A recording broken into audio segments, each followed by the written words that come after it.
And welcome everyone to this session on an orientation to the online faculty certification program training course. I'm Dave Giberson. I'm an old instructional design coordinator from Online Learning Pathways, the district. I retired about 3 years ago now, goodness. And have been doing a little consulting during this unprecedented time we find ourselves in. And I'm thrilled to see a lot of old friends here today and to meet new folks. The online faculty certification program course is required for everyone who's going to teach fully online. And that used to be just a subset of the faculty at all the colleges and continuing ed until this situation arrives. And now summer term, as I understand it, is going to be completely online. And it sounds like fall is going to be the vast majority of fall is going to be online as well. Fully online, no face-to-face class meetings at all. So that does require a somewhat different pedagogy and certainly a knowledge of online education tools. And that's the purpose, of course, of the online faculty certification program, to see that you have exposure to those things. And this is something that's mandated for us by the state and local policy. So this course is our best effort to make acquiring this sort of knowledge and these skills as painless as possible. The as possible being the operative term here. The training course takes on average, about 20 hours of concentrated effort to complete. And is, of course, fully online so that you don't have to travel anywhere to take it. And you can do it at your own pace and at your own convenience, rather than having to attend a session like this to actually take the course. It is a classic asynchronous online course. And that's its great virtue. The best way to learn to teach online is to first be an online student, to take a fully online course. So this training course ensures that everyone who teaches online has that experience at least once. The other goal, of course, is to model what an effective online course looks like and how to create it. Dave, you mind if I ask you a question? Go right ahead. After taking a couple of, I took one fully online course at graduate school. Cool. That was my first. It was a long time ago, and it was an eye-opener.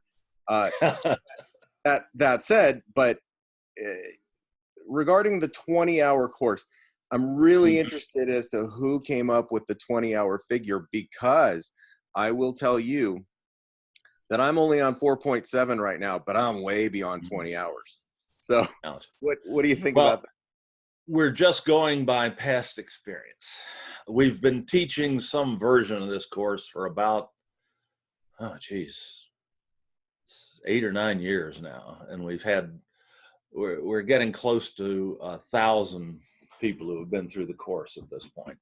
So that's kind of a very average figure. The world's record on a previous version of this course was 8 hours of effort, but that was done by a long service faculty member who'd been teaching online for several years and who just had to take the certification to leap through the hoop.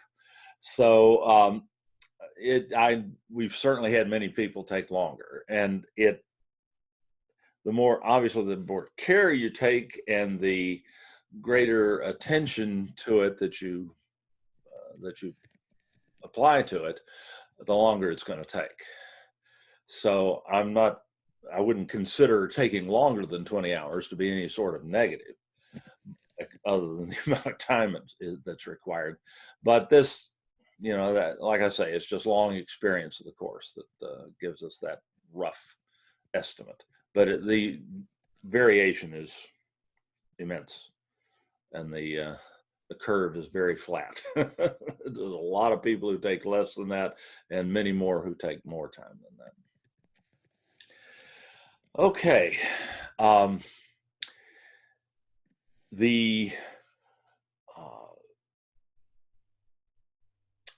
Let me go ahead and show you the course then. Many of you are probably in it already, but let's just make sure that everybody knows what it looks like and how to access it. I'll be sharing my screen much of the day henceforth. Zoom's superpower. And here it is. Let me back up one step to show you what it looks like on your dashboard.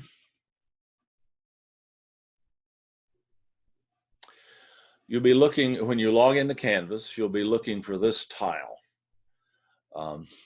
And make sure that and you should see this, the 2019-2020 Online Faculty Training course. This is where the bulk of the instructional material for this course resides, and this is where you'll spend the vast majority of your time. You should also, however, have a tile for a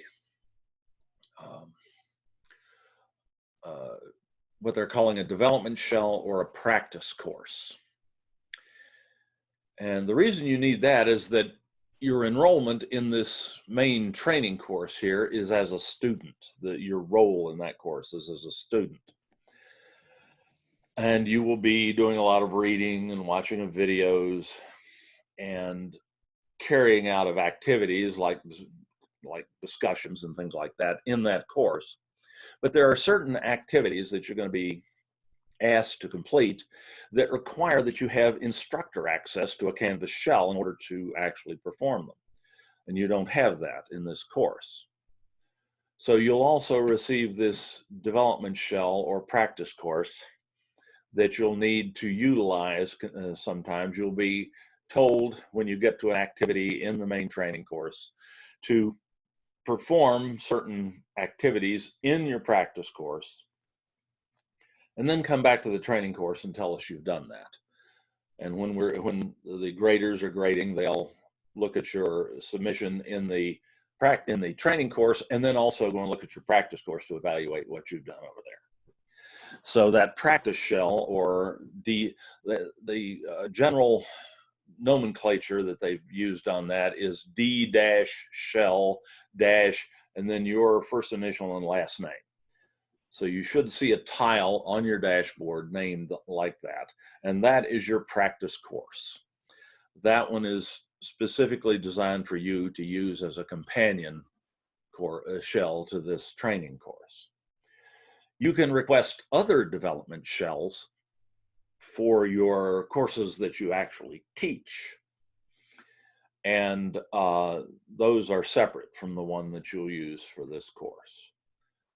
And you will never probably use that development shell for much of anything else after you finish the course. If you want it removed from your dashboard, you can ask us and we can delete it for you afterwards. Though it's nice, sometimes it's nice to have it to refer back to things that you've done in the past during the training course. And you will have access to the training course for quite a while after you finish it, so that you can go back and review materials in there when you're actually developing and teaching your own online courses.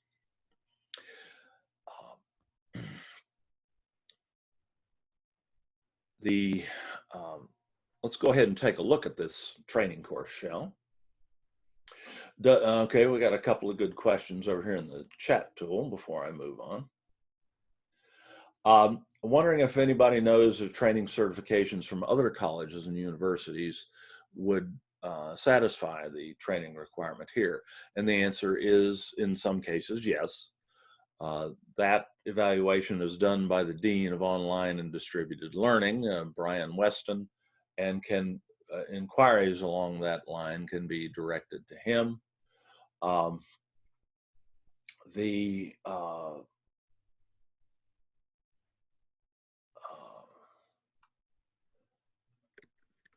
he has many of the local community colleges and @ONE have classes that you can take as well, and that will satisfy your certification requirement at the district? That's a good question. Does enrollment in the training course automatically generate the training shell? Well, yeah, yes, that training shell or that practice shell should be generated at the time you were enrolled into the training course. That is done by the folks who do the enrollment. The shells are created manually by staff at Online Learning Pathways. Okay, so let's take a look. When you enter the course, this is your course entry point. You'll see recent announcements up here that bear upon the course. One of the, there's the announcement about this today, and of course, this, as someone mentioned in the chat tool, this course was announced on email to every faculty member at the district as well. So that's why we have a considerable turnout, 70 folks at this moment. But the assignment or the announcement that you want to be particularly aware of right now is that the 2019-2020 cohort for this training course is ending on June 30th. You have until that time to finish this one, or what I'm hearing, this is what I'm hearing is that if you don't finish by that time, you will have to start over again next year. The new course, the new cohort will start up sometime the first week or two of July. So you do want to get this done before June 30th.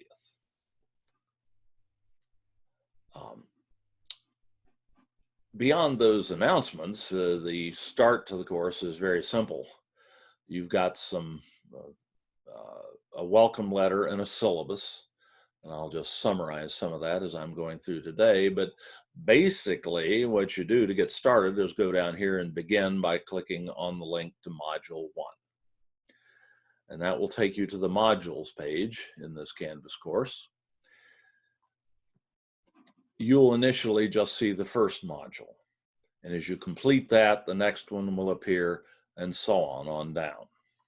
You'll have access to the modules sequentially. That is a pedagogical technique in learning management systems that there's some disagreement about whether it's best to dole out the modules a bit at a time, focusing students' attention on one module at a time, or whether it's better just to give them access to everything at one time. And there are two different camps on that. And obviously the folks who designed this course are in the camp of a little bit at a time. That's a decision, of course, you would make yourself in your own courses. The course is a good example of what's called modular course design, something that Canvas as a learning management system very much encourages or almost mandates. Each of these modules, separated from one another by white space, constitute a series of links to content and activities that are necessary for this particular section of the course. And each module has a different represents a different topic within the course. And all of the resources that you need for that particular topic are linked into the module. So that as you work your way down the modules, you will very seldom have to go over here and click on anything in the course menus. Almost everything you need is in the module. And the modules are arranged sequentially so that you're presented with the links in a logical and appropriate order. And that's called modular course design. And that makes it much easier to navigate an online course. There's nothing that will frustrate a student, particularly a student new to online education, than not knowing where to start or what to do next and how to proceed through the course. And modular course design does the best we can right now to eliminate that possibility and spare the student those kinds of frustrations. That will drive a student out of an online course faster than anything.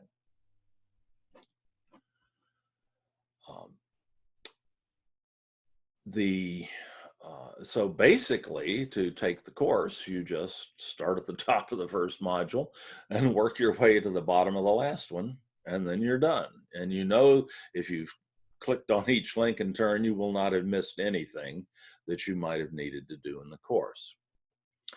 Each module consists of content that you'll read or view, and then assessments that you'll perform in order to satisfy the requirements of the course.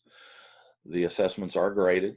They're graded by graders who have taken the course, who are experienced online instructors or instructional technologists. And you'll be getting feedback for almost all of your answers. They do their best to model good online instruction. Again, to give, that's probably the most important aspect of taking this course. There's one aspect of good online instruction that they're having a hard time modeling right now, and that's getting the grading done in a timely manner.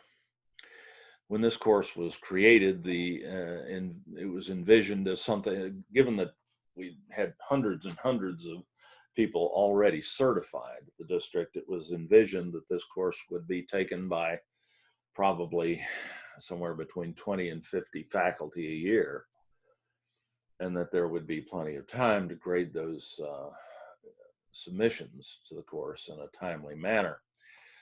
And I think just in the last few weeks, something like 500 or 600 faculty have been added to this course. The total enrollment load in this cohort is now approaching 1,000 faculty in this course. And that was never envisioned, and it wasn't designed for that. There's a lot of instructor interaction because that's a critical part of a good online course. And now, of course, that's become very difficult. I know Online Learning Pathways is doing its very best right now to ramp up the number of graders working in the course, but there are challenges involved in that because it takes someone who's quite familiar with the course, who's taken it, and who's experienced in online instruction to be a credible grader. And they are working and ramping up that capability as quickly as possible to get this done. But I know it's being quite a challenge for them. So the first module is just an orientation to the course, sort of what we're doing right now. And there are some assessments in there, a graded discussion on just an icebreaker, which is a typical thing in a first module in an online course, and so on. Module 2 primarily deals with the regulatory environment for online education that we live in, our distance education guidelines from the State Chancellor's Office, and material of that sort. There's a lot of reading in this section, more than any other, but it's things that you need to know. The folks who designed the course did a nice job of chunking this content, of putting it out in manageable size bits so that no one document or item contains too much information. You get something of a sense of accomplishment as you move through the course of completing these things in smaller bites. That's another important design consideration in an online course. Then in module 3, there's a bunch of information about how to put yourself into the online course. Since in a fully online course, you may never see your students, except hopefully in an occasional synchronous session on Zoom, where you will have a chance to get to know them. Okay. but in some cases you will just never see them. And they really want to know who you are and to appreciate you as a living, breathing human being, as opposed to a robot who's just dishing this stuff out. It makes a huge difference to the students' potential for success in the course. Online courses do tend to engender a sense of psychological isolation in students, particularly students who have not taken courses online before. And anything you can do to alleviate that is a huge enhancement to the student's chance of success in this environment. So Module 3 deals with techniques for making yourself a vital part of the course and gaining personal contact with your students. Then Module 4 deals with course design, setting up your course, things like modular design. And by the time you get to Module 5, you're starting to, well, everything up to that point has been more or less learning management system agnostic. That is, it's online basics of online pedagogy, which would be applicable to any learning management system. But when you get to Module 5, you start to get to the specifics of the nuts and bolts of using Canvas. And they're going to try to take you through every major tool and object, learning object that you can use in Canvas in modules 5 and 6. So modules 5 and 6 constitute the actual Canvas training part of this session. And they do tend to be, and there you tend to have the largest number of assignments and activities. And once you get here, you'll start using that training course, the practice course that we've given you. In many of these assignments, you're going to be asked to do things that you have to be a teacher in the course to do. So you'll have to go to your practice course and carry out activities in order to satisfy many of the assignments and quizzes and so on in modules 5 and 6. Module 6 probably takes longer than anything else. And then module 7 is the goal line. The goalposts are right here. You get just a review of some of the most important regulations, things that we have to comply with. And then there's a so-called certification statement that is basically just a Canvas survey or quiz that you fill out to state your willingness to comply with the various regulations that are outlined throughout the course. And once you do that, you're done. The assignments are graded. The average grade in this course, if you look at the course statistics, is somewhere north of 95%.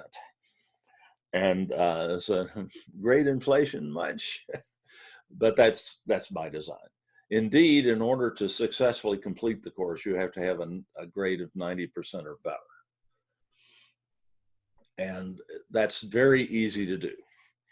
All the quizzes that you take, you get 2 chances to take. So you get the same quiz the second time. So it's easy to comply. And the assignments and the discussions, you can resubmit as often as you wish. So there's absolutely no reason for anybody not to get 90% or better. You just get to keep trying until you do. So that will, hopefully that will remove any test anxiety there. There are no high stakes assessments in this, or single chance assessments in this course. Yes. Are we given an opportunity to do extra credit? That's a joke. I thought it might be. I'll be happy to answer a question about how to make extra credit later. But yes, you could. Yes, you can just keep answering the. You can keep submitting the assignment until you get the grade you want. And to tell you the truth, that's not bad pedagogy as it is. I mean, why do we care how long it takes a student to get something, or what path the student takes to get to mastery of the material, as long as they get there in the end? It's not a game. It's an educational process, and that's the soul of the design of this course. You get to just keep going until you get the skills and the knowledge that you need to teach online. We don't care what path you take to get there. Yeah, thank you. Thank you. Thank you. Much needed comic relief there. Yeah. Okay. Very good. So that's kind of the nickel tour of the course. Now I know many of you have already started it, and others are contemplating it and have lots of questions. So let's get started on the questions. Remember, you can unmute yourself.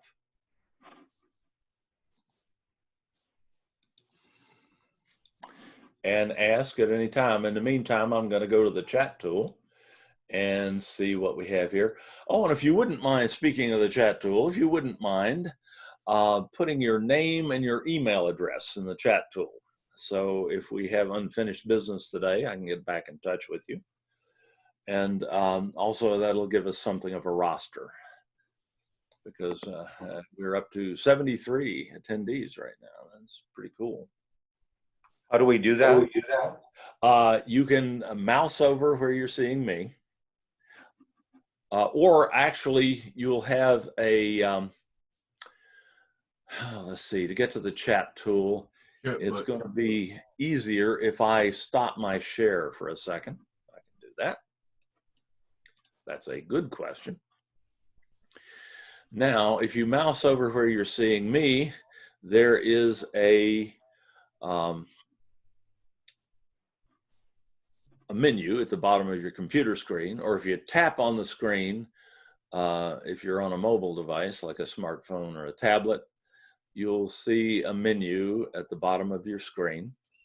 On a computer, there's a chat tool in that menu. You just click on that tool, that icon, to bring up the chat tool, and then just type in your name and email address in the little box at the bottom of the window that says type message here, and then just hit enter or return on your keyboard. On a mobile device, the chat tool moves around a bit depending on the type of mobile device, but generally there's a more menu in your Zoom menu. It's usually denoted with 3 little dots side by side and ellipsis. And if you tap on that, you should see the chat tool in that menu and can participate from there as well. Good question. All right, let me go ahead and start that share. Well, actually, I can hold off on that for a second. Let's see, we've already answered that.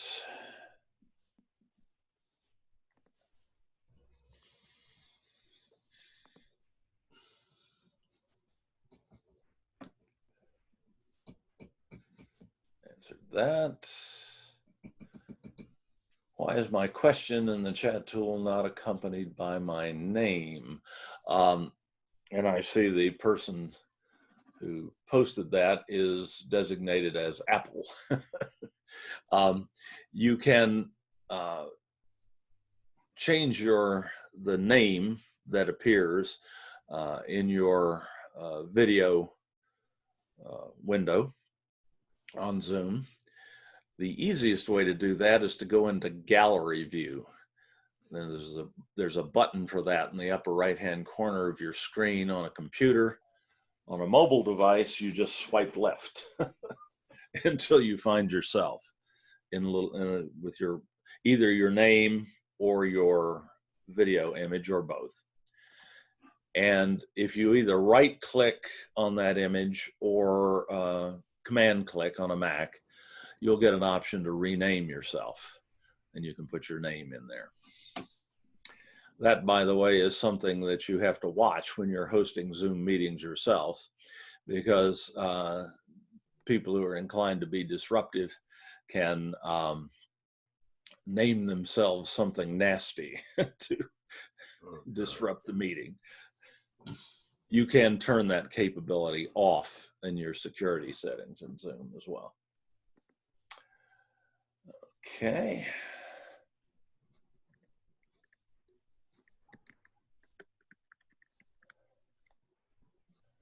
Looks like Trenton. Trenton's here. Thank you so much, Trenton. One of my colleagues at Online Learning Pathways. Hey, Dave, can I interject something? Please. Hey, Trenton, this is Greg Howe. You, sir, hats off to you. You have been such a big help personally, especially with that video, and I really appreciate you, and hope to meet you in person one day. Bye-bye. Excellent. Trenton's been working at Online Learning Pathways for quite a few years. I've been a tremendous asset to the department. I am someone who's using their D shell that accompanies the online training course to put some of their own course materials in, and practicing for developing their own courses. Is that okay? Well, you can do whatever you like with that shell, as long as you also use it with the training course. But you're probably better off requesting development shells for your courses. The courses that you will actually teach, they're separate from that practice course that you're using with the online training course. You can do that. Let me share again. You can do that at any time by logging into Canvas and going to the help button in the global navigation menu on the left here that appears on any Canvas screen. If you click on that help button, at the top of the help links here is the Canvas faculty support hotline. And that's a 24/7, 365 hotline that you can call. It's toll free. And you can ask these folks to make you development shells for any of the courses that you habitually teach. Usually one development shell per course. And you can then develop your course, actually put your content in, develop your course, create your assessments, assign your due dates, all of the things that you'll learn how to do in this training course. And then you can have your content ready to move over into your live shells when you get them about a week before the beginning of the term. And those shells are automatically created. But the development shells you have to request, and you can request those at any time. With the massive increase in use of Canvas worldwide, almost everyone is teaching everything online right now. The wait times on this number have been fairly long at times, but they're coming down dramatically, and Canvas is hiring new people and reducing their wait times pretty steadily. I think the average wait time right now on this is about 10 minutes or so, though, so be prepared for that. It's better than trying to get in touch with the IRS right now. Speak to that. Very good. Yeah, okay, that hit a nerve. Yes, definitely. Oh my God. Hmm. And when you get to them, the people at Canvas will actually care. All right, and they won't ask for money. Let's see.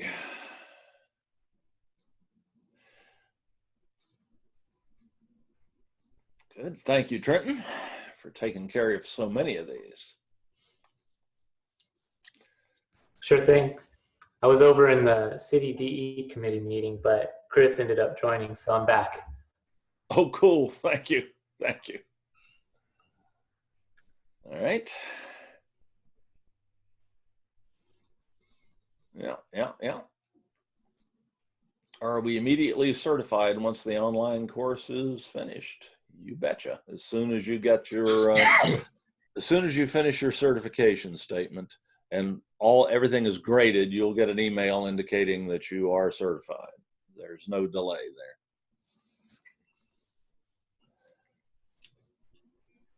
there. Can I restart? Yeah, okay. Thank you.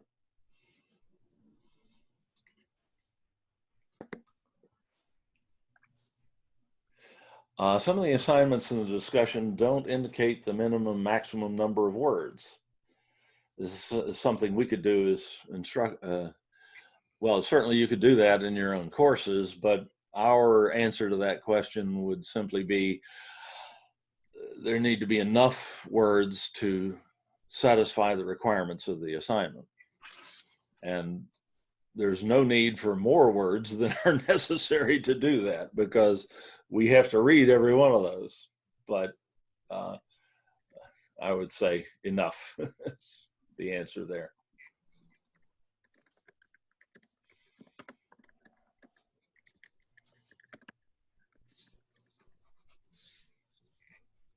Let me see here. I don't see anything about that one.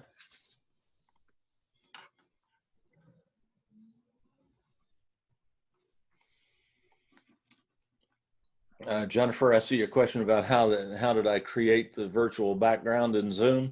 That's one of those questions I'll be happy to take once we take care of all the questions about the training course. I'll be happy to go over that. And we do have a tutorial for that online as well. And another good question about Zoom we'll get to.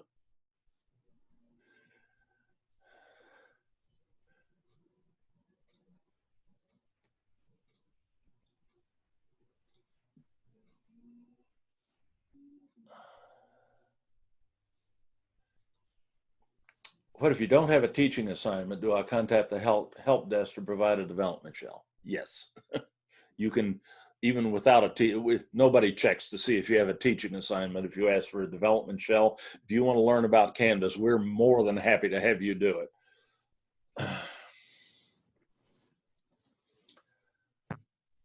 Okay.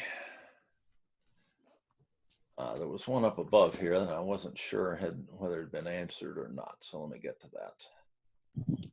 Hey, Dave, I got a comment that would help people if you wouldn't mind. Please. This is Greg Howe from the ECC Automotive Department. Welcome. Thanks. Hey, so I only have right now, I was dealing with about 35 students in my online course. And one of the things I noticed and still noticed is that if you are conducting a Zoom meeting and you're, I don't know what you want to call it, the proper term, but when you pipe everybody's picture in so that you can see it when you're conducting your Zoom meeting, right, that really slows down your bandwidth coming in, to where when you want to share your screen, it really slows things down.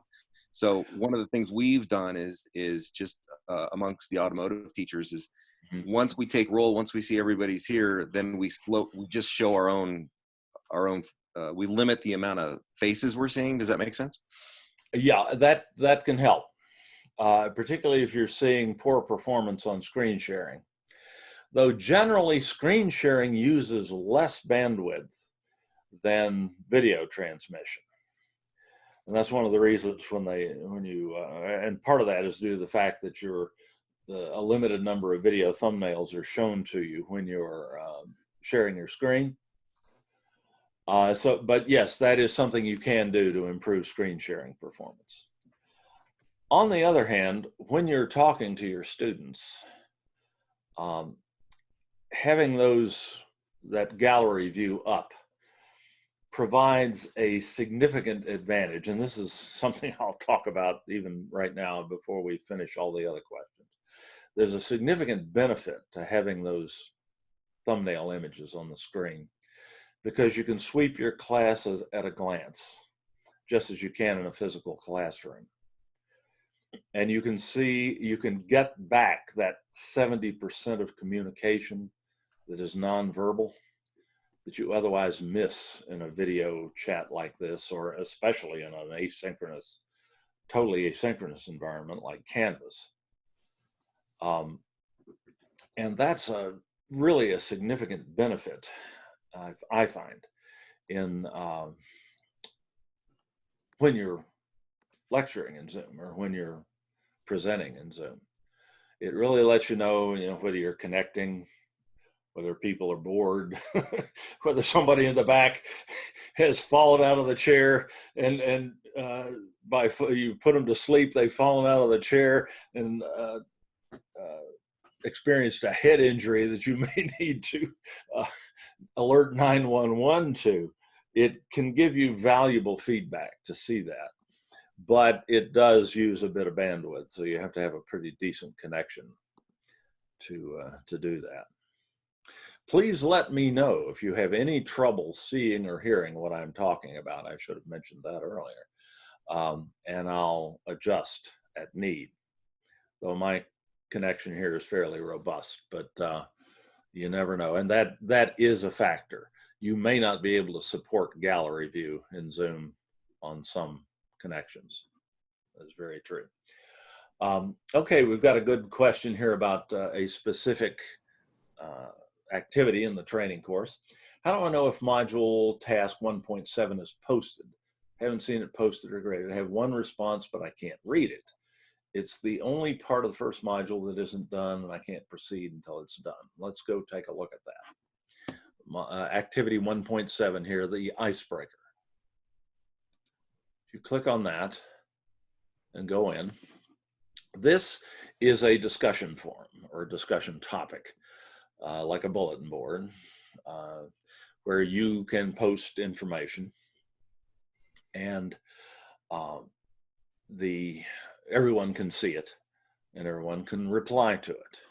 And it's the asynchronous version of a class discussion, exceptionally effective in many ways, because people who will not participate in verbal discussions in class are generally much more comfortable doing something like this, and you're not constrained by the time limits that you have in a live lecture. So these discussions are a particularly important part of any online course and a particularly important tool in Canvas. So it's one of the reasons it's the first thing we present to you in this course. To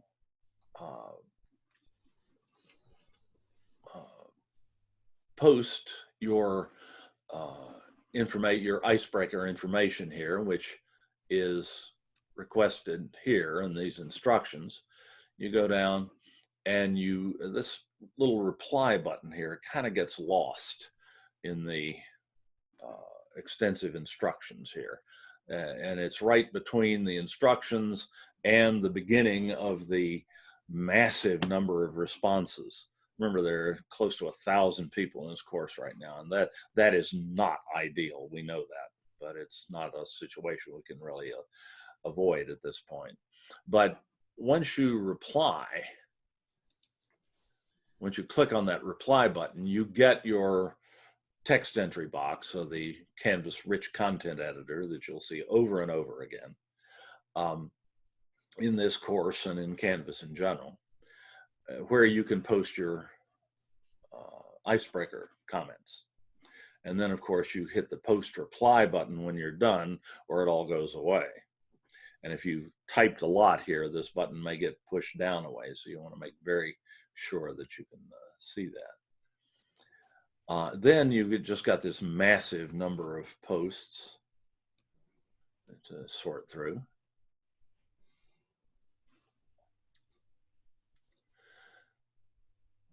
And there are, in fact, pages of these. So you may have to look some to see your post. As you can see, more recent posts are at the bottom here. So that may have something to do with why it's been difficult for you to see your own posts. And indeed, you have to, but once you type here and post reply, you have satisfied this assignment and you can go on. And this one does not involve specifically replying to any of your colleagues, though you're certainly welcome to do so. And you can reply to any of their posts by clicking on the reply button at the bottom of their post. And it's the same process. So I hope I answered that question. If I didn't, please let me know.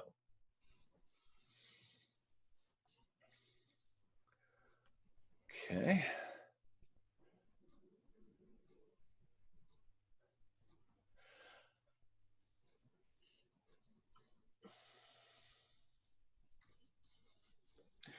If you don't complete by June 30th, you need to re-enroll. Can you still use the content you created in your first attempt? Yes, sure. You can use that same content again. And as you say, whip through the parts you've already done. Absolutely. Do we get paid for the 20 hours? There have been circumstances where there has been some compensation, I think at one or more of the colleges, but as far as I know right now, no.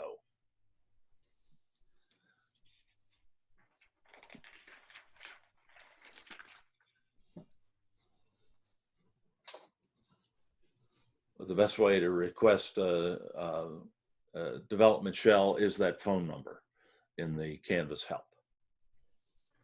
Or through a Canvas support request. Yes, you can do that as well.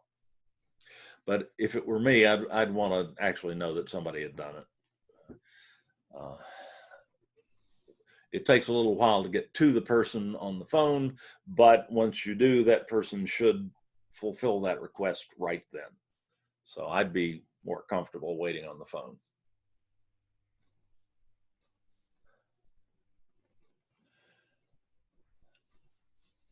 Where's that number again for the Canvas support?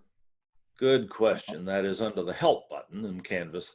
This Canvas global navigation menu is always visible in Canvas, and you click on the help button and it's the first link. And there's your, you mentioned it. Yeah, sorry about that. Oh, that's fine. Repetition is the soul of learning. I'm not, please do not hesitate to ask the question again if you need to. Even if you are the one who asked it, if you want to ask for clarification, please do. There's no penalty for asking questions here. And somebody else has the same question, I guarantee it. So you'll only be doing them a service. How do I get my live video image up in Zoom? Because I'm not seeing myself. You need to turn on your camera. And of course, you need to have a webcam that Zoom has found, which it will do 99% of the time. If you have a webcam plugged into your computer or built into it, Zoom should find it. And there's in the Zoom menu, just to the right of the microphone icon is a little camera icon. And if that has a red slash through it, it just means your camera's turned off. You can turn it on just by clicking on that icon and you should appear. And if you don't, then probably there's something not working right with your webcam. Though Zoom's pretty reliable on that. Can we transfer the contents of modules easily to another course shell? Oh yeah, absolutely. You can always copy content from one Canvas shell to another, as long as you're the instructor in both. You can't copy somebody else's content, nor can they copy yours. But you can copy your content from one shell to another. And we do have tutorials for that. I'll be happy to go through that when we get done with this particular course. But you can either copy all of the content from one shell to another, or you can select certain content items and copy just those. So you could copy a module and not all the modules, or you could copy 2 or 3 quizzes but not copy them all. How do I enroll? Yes, Trenton took care of that. Thank you. Not every student will show their video. That's right. But enough will, generally.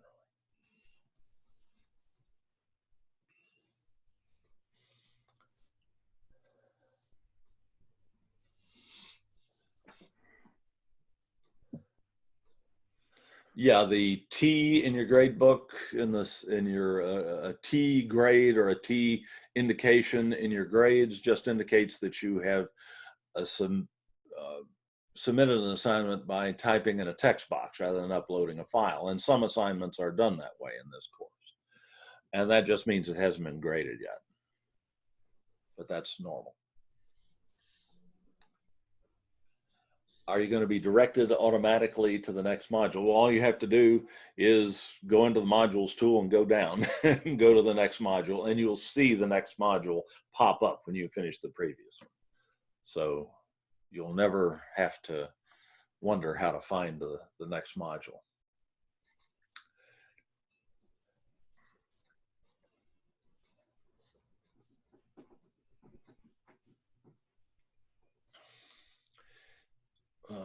Okay, Trenton, I hope I'm not,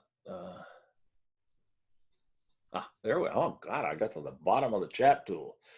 That's always an accomplishment in these sections. Just to clarify, if we restart after June 30th, will the content be there? We have to save it and repost everything. You would have to repost everything. Presumably you would still have your content on your local computer. You will still have access to the training, the previous training course as well. You should, I would think. And you could, if you lost something, you should be able to download a submission from there and then upload it into the new course. You can always do that. Righty. If another instructor allows copying of a course, then we can copy items from another person's course. Is that correct? Not exactly. You would never have access to another person's course, nor will anybody else have access to your course material. Only system administrators have that kind of access, and we would never expose your content to someone else, either to give it to them or to let them look at it or whatever. That is your content. It is your intellectual property, and we take that very seriously. And we'll continue to do so. But if a colleague is kind enough to share content with you, that's a wonderful thing. It's a great way to get a leg up on developing your own course. And your colleague can export their course from Canvas into a zip file, an archive file, that they can then provide to you by, the files are usually small enough to email. And if not, we can get involved and help you get that transferred to someplace where you can get to it. And then you can import that file into your own Canvas course and have a great head start on developing your own course material. And if you can find a colleague who's so generous, that's a wonderful thing. And if you have any problem with the process, we'll be happy to help you with that. This is maybe a good time to mention our on-demand, open on-demand archive of video tutorials on Canvas and Zoom and lots of other stuff here. This is accessible at sdccdolvid.org. Let me put that into the chat tool. That's something you'll want to have.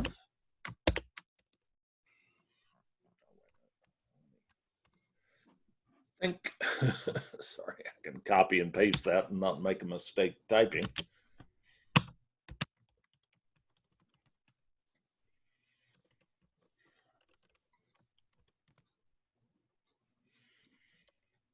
That is now at the bottom of the chat tool. Remember, you can save that chat log at any time. Oh, and good point, Trenton. And Trenton, don't hesitate to just leap in and say that either. I'm mostly just looking at the chat window, so I I might not hear appreciate it. that. That's great. I'll talk about what Trenton said in just a second. That was exactly the next thing that needs to be addressed here. Take care, Will. Good to see you today. This site contains lots of tutorials about Canvas and other things. And notably, there are tutorials on how to copy content from one Canvas shell to another. The easiest way to find that is to search for it in the search box here. And if you just type Canvas and press enter, you'll get all the Canvas tutorials, but there are dozens of those. So you can include the word copy. You'll go right to what you want. And here we have tutorials showing you how to copy all of your content from one Canvas course shell to another. This is what you would do when you copied your content from your development shell into your live shell at the beginning of each term. Or if you copied content from a previous live shell into a new live shell for the next semester, you'd use this. This copies everything. You can also copy selected items from one course shell to another, again, as long as you are the instructor in both. And this tutorial will show you how to do that. But this one will show you how to copy Canvas content from one Canvas system to another. And this is also, it's the same procedure that you would use if a colleague were providing you with an export of their course, except they would do the first half of the tutorial and you'd do the second half. They would export their course and then provide you with the export file, and then you would import the export file into your course shell. But this tutorial shows how to do both of those. So you may find that useful.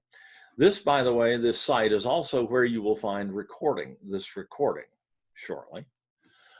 If you go on the top menu here, there's a button for the workshop archives. And all of our the Zoom recordings of these training sessions that we're doing, that we have done for the last several years, are available under workshop archives. Here's the last iteration of this session that we did on the 11th. The recording is up there, and it's the full recording, everything that was done. Your only limitation in viewing these recordings is you can't ask questions at the moment. But you are more than welcome to email me with questions at any time. I'll put my email address in here.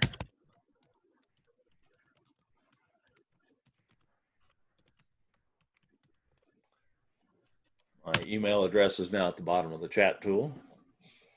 Please feel free to contact me anytime you have questions about any of this or anything else that I can help with. And as I say, this session will be up there pretty quickly. All righty.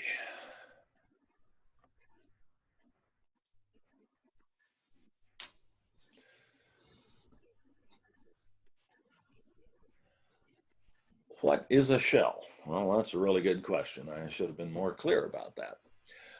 A Canvas shell is a Canvas course, a container into which you put content and assessments and things like that.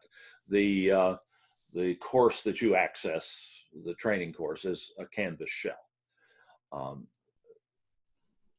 And you will be provided with Canvas shells. The development shells you're provided with upon request. The shells for your live courses that you're actually going to teach are automatically created for you and will appear on your desktop or your dashboard in Canvas automatically about a week before the beginning of the term. So all those things that you see on your Canvas dashboard are shells, containers, Canvas courses. It's old terminology.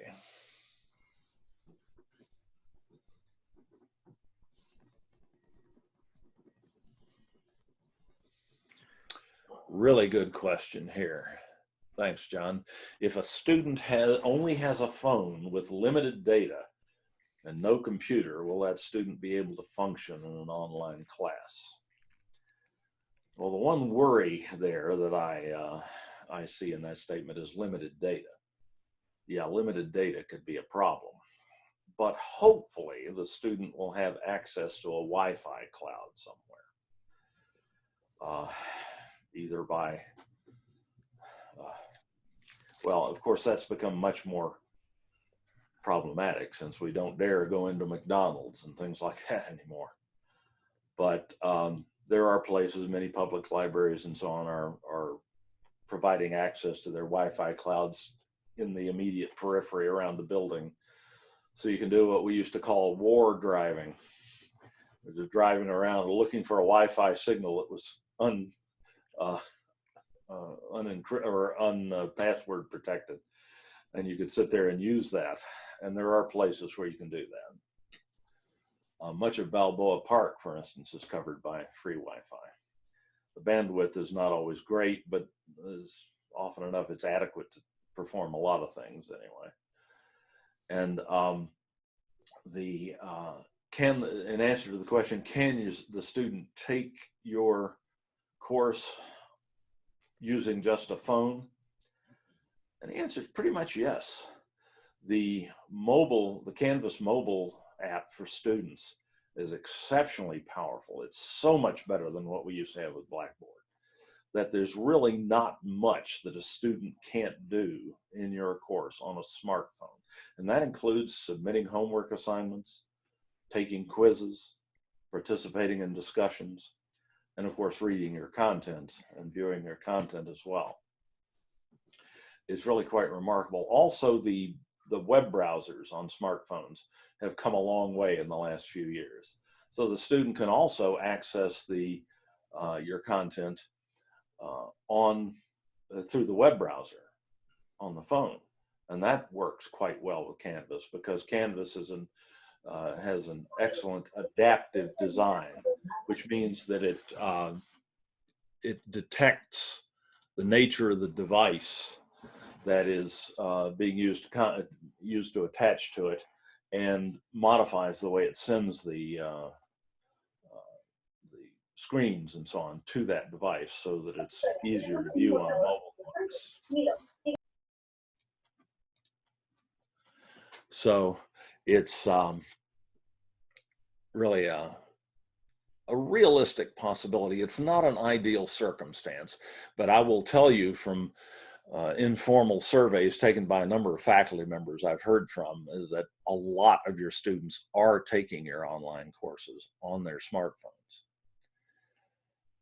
And that there are some techniques that will help them on that. And we do a mobile apps for Canvas session periodically. The last one was on May the 1st. And we showed off the capabilities, primarily the capabilities of the Canvas student app. And it's just marvelous. And it's free. The students don't have to pay for it like they used to have to for the Blackboard. So it's really quite realistic. Even on an iPhone now, which did not have any kind of file storage and manipulation capability, but Apple finally heard that one, and a couple of iOS revisions ago created a file manager app on the iPhone.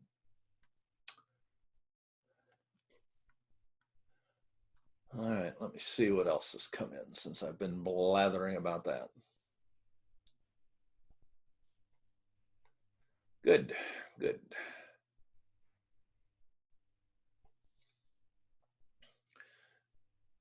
Good question. Do the chats show up on the archived videos? Generally not. But you can save that chat log yourself at any time, and you can save just before you go. If, however, you forget to do that, I've been known to forget that myself, you can always email me and I'll be happy to provide you with a copy of the chat log.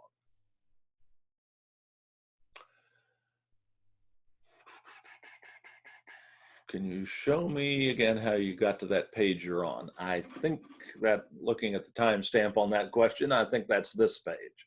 So it's sdccdolvid.org. The easiest way to get to it, though it is linked to our website, the easiest way to get to it is just to type that URL and press enter on the location line of your web browser. And sdccdolvid.org. SDCCD online video. And that's, of course, available 24/7, everything. And Ricardo, thank you so much for repeating that. One of the nice things about both the chat tool in Zoom and the discussion forum and discussion forums in Canvas that are set up for question and answer is that about half the time before you as the instructor get to a request for information, someone else in the meeting or in the course will have answered it. So that's great. Thank you.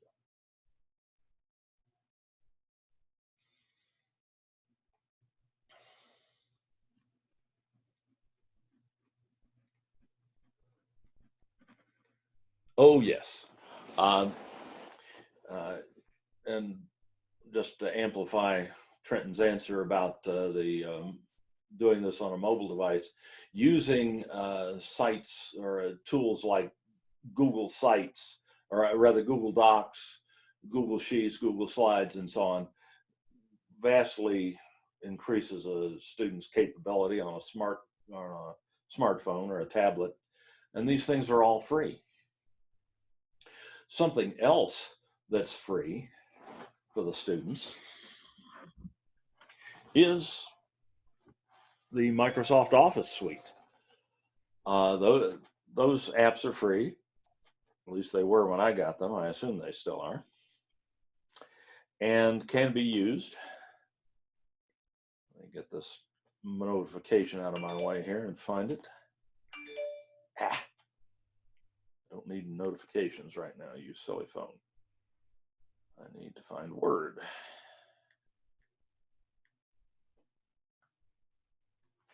And let me share this with you. Another very useful Zoom technique, which hopefully you've been exposed to before, is the use of a USB document camera with Zoom. Just a little webcam, basically, on a stand that allows it to be hung up in the air. And most of them come with applications like the one I'm about to show you here. Yes, I am sharing my screen. Search for that application. There we go, on my overburdened computer. What you are seeing is something called the IPvo visualizer, which shows whatever my little document camera that's sitting next to me on my desktop here sees. And with a little preparation and inverting the image so you can see it. What the heck is that doing there? I apparently just tapped an icon at random when I was moving that and something popped up out of nowhere. Oh well. Sorry about that. I can also zoom in here so you can see this a little better. Okay, if we go to Microsoft Word on the phone, I have to show you this because this is very germane to this question. What if your students have to generate significant documents as a part of satisfying your requirements for your course? I don't need that document right now, thank you. Not now, thank you. Okay, students can create quite extensive documents on Word on the phone.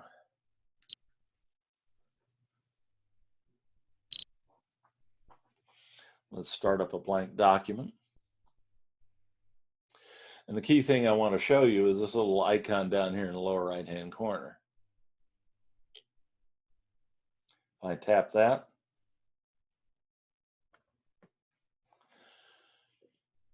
hi everyone. I can get Word to type for me by just talking to it. and it's really quite accurate. Voice recognition technology has come a long way in the last few years, period. New line. New line.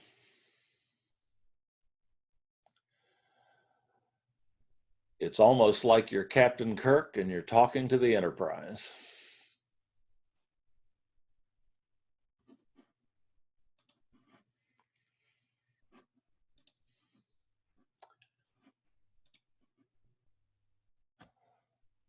I'm clicking on it on my computer. That's pretty amazing. And as you can see, the accuracy of the voice recognition built into the Microsoft Office apps on the phone is now phenomenal. And my phone here is just about the oldest phone you can still use. It's an iPhone 6.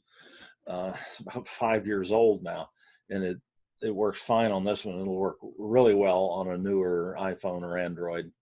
And this technology is built into Word on both, so it's a tremendous tool. So yes, I'm sorry, I didn't get that. It sounds like you want to talk to an agent. Right. Yeah. This is the voice recognition or speech recognition technology here is a lot better than what you deal with on the phone. And of course, the microphone on these phones is much better than the one in your telephone at home in many cases.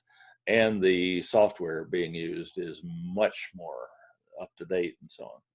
Yeah, no, I trust you on, in the mode. I trust you in the mode we're working in, but it's astounding how commercial uses of voice recognition, and I'm no expert, but it's an issue in the whole AI world, that they still are limited because of the radical, how should I say, diversity in voices.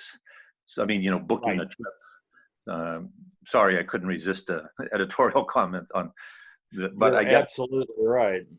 It's a viciously complicated problem, and thank goodness for the tremendous research that's taken place over the last few decades. A lot of it coming out of the Orient because of the difficulty in dealing with ideographic languages and computers, like Chinese script, and it's just come so far. And yes, it works better for some people than others, but on the other hand, this is such a worldwide issue now that it's becoming more and more flexible and universal in its applicability. So it is something that will help students. So yes, students can do much of this on a smartphone or a tablet.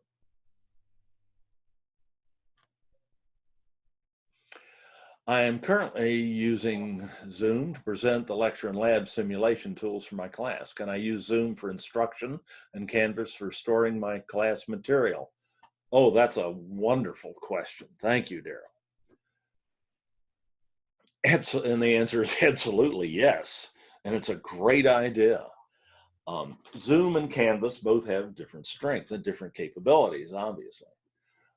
Zoom gives you that wonderful real-time one-on-one or personal communication with your students, where Canvas allows you to post material at Canvas that students can use asynchronously on their own time frame, allows them to complete assessments within limits on their own time, their own schedule. So the combination of those two technologies in online learning is demonstrably the best way to do online learning. There's been a lot of research done over the last several years in the relative efficacy of pure face-to-face learning in a classroom versus pure asynchronous online learning through a learning management system like Canvas, and on the blended world between the two where you use both in instruction. If you're doing, as we are now, forced to do purely remote instruction where you can't sit down in a classroom with your students, or even if you are meeting with your students in a classroom and you get that real-time interaction, either that way or via Zoom, the blended approach has unambiguously and every time shown to be the best. That a combination of synchronous and asynchronous activity, of where possible face-to-face contact and asynchronous support via something like Canvas, is the best way to do things. It's better than purely face-to-face instruction in the classroom, and it's better than purely asynchronous instruction via something like Canvas. So not only can you do that, it's a wonderful idea. And you have access to both tools. You have free access to Zoom. You can get a free, if you haven't already, you can get a free Zoom Pro account through CCC Confer, the state chancellor's office video conferencing organ. And you, of course, have access to Canvas as a faculty member at the district. So using both of those and using a mixture of both synchronous and asynchronous technologies in your online teaching gives the best result, period. There are some issues in a fully online course about requiring students to be online at a particular time. Some organizations within the district, I have heard, say that you can't require that, and that's probably true for everyone, really. If a student signs up for a fully online course, they expect to be able to do at least the vast majority of the learning on their own schedule within limits you set. But that doesn't mean you can't offer live Zoom sessions for your students, and many of them will attend. And the ones that don't, you can record the sessions and link them into Canvas, and the students can watch them on their own schedule. And I don't see any reason why you can't require them to do that.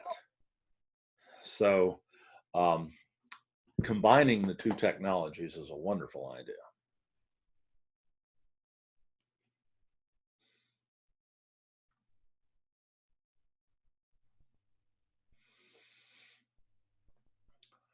Yes, indeed. And as Trenton points out, those Zoom recordings are wonderful, but don't try to upload them into Canvas. Your Canvas, you don't have enough room in your Canvas shell to upload very many of them. Yeah, those Zoom recordings can be sent to either the Zoom cloud automatically or to YouTube with a little bit of effort, not much effort. And that's where they need to be stored and served from in order for you to use them in your Canvas course. I forgot whether Zoom captions. Yes, Zoom does caption. If you upload a Zoom recording to the Zoom cloud, it will be automatically captioned, and quite well. And of course, the same is true of YouTube.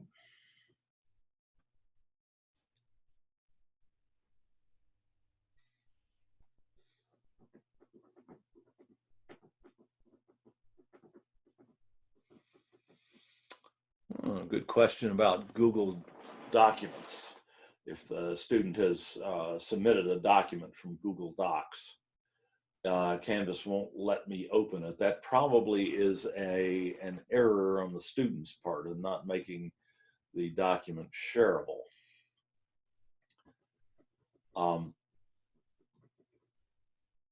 Usually I just ask the students to copy and paste the text right into the Canvas assignment window, which you certainly can do. I will also say that we have gotten some support tickets from Canvas about students having trouble submitting documents through the Google Drive interface, the Google Docs interface that's built into Canvas. That has been a bit more problematic than them uploading directly from their local computer. But they may not have that option. Well, yeah, they do have that option even if they're on a mobile device. But that whole interface can be a little bit more problematic. But it does work for a lot of people. Can voice recognition be used to caption? Well, yes. That voice recognition or speech recognition, more specifically, is the technology that is used by both YouTube and the Zoom Cloud to caption your videos or your Zoom recordings automatically. And any video that might be generated in another way that you upload to YouTube is captioned automatically via a very powerful and accurate speech recognition engine that Google pioneered. The captions in YouTube are not perfect, but they have gotten remarkably accurate over the last few years. And of course, you'll have an experience of that in this training course. The activity in the course that we get the most questions on generally is activity 2.7, where you're asked to create a video, upload it to YouTube or the Zoom Cloud, get it captioned, and then edit the captions so that we can ascertain that you know how to do those things. Whether you choose to do them in your courses or not, we know that you have that very important capability, which is to produce accessible video for your online classes. That's an incredibly powerful instructional technique that we want to make sure you're aware of and that you have a basic knowledge of before you start teaching online yourself.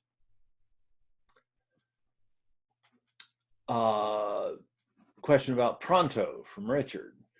Yes, Pronto is a new tool that is available on our Canvas menus. The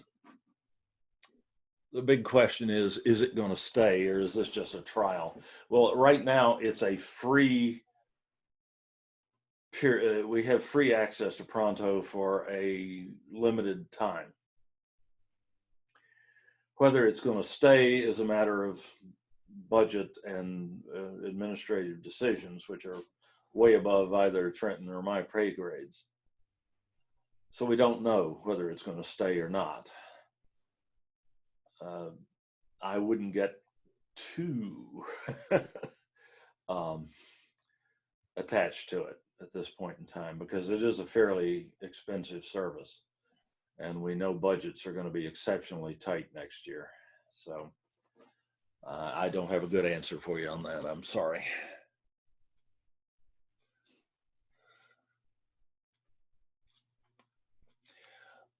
What app did I use? Ella, I think you were probably asking about the little voice recognition or speech recognition demonstration. The app I was using on the phone was the Microsoft Word app for thank you very much. iPhone. You bet. Beam me up. Yes, I very carefully did not say beam me up, Scotty, because I wasn't quite sure what might happen.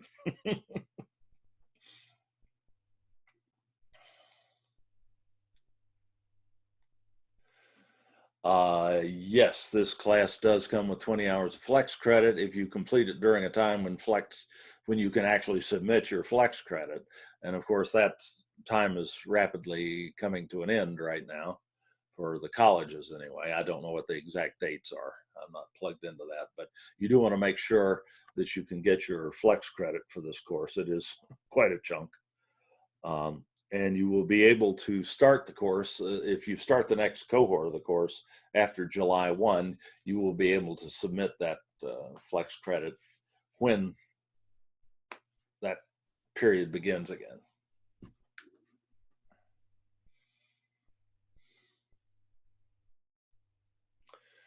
An interesting question. Will all faculty with fall 2020 teaching assignments be required to teach via Canvas instead of Zoom if that faculty member is not yet certified and never taught online? Well, my understanding is that in order to get an assignment to teach fully online, that you have to be certified through the Canvas certification process. Doesn't mean you can't also use Zoom with your online students in the fall, as I stated earlier. Just a follow up to that, Nate. Yes, please. So I've been teaching at Mesa as an adjunct for 10 years, and Cool.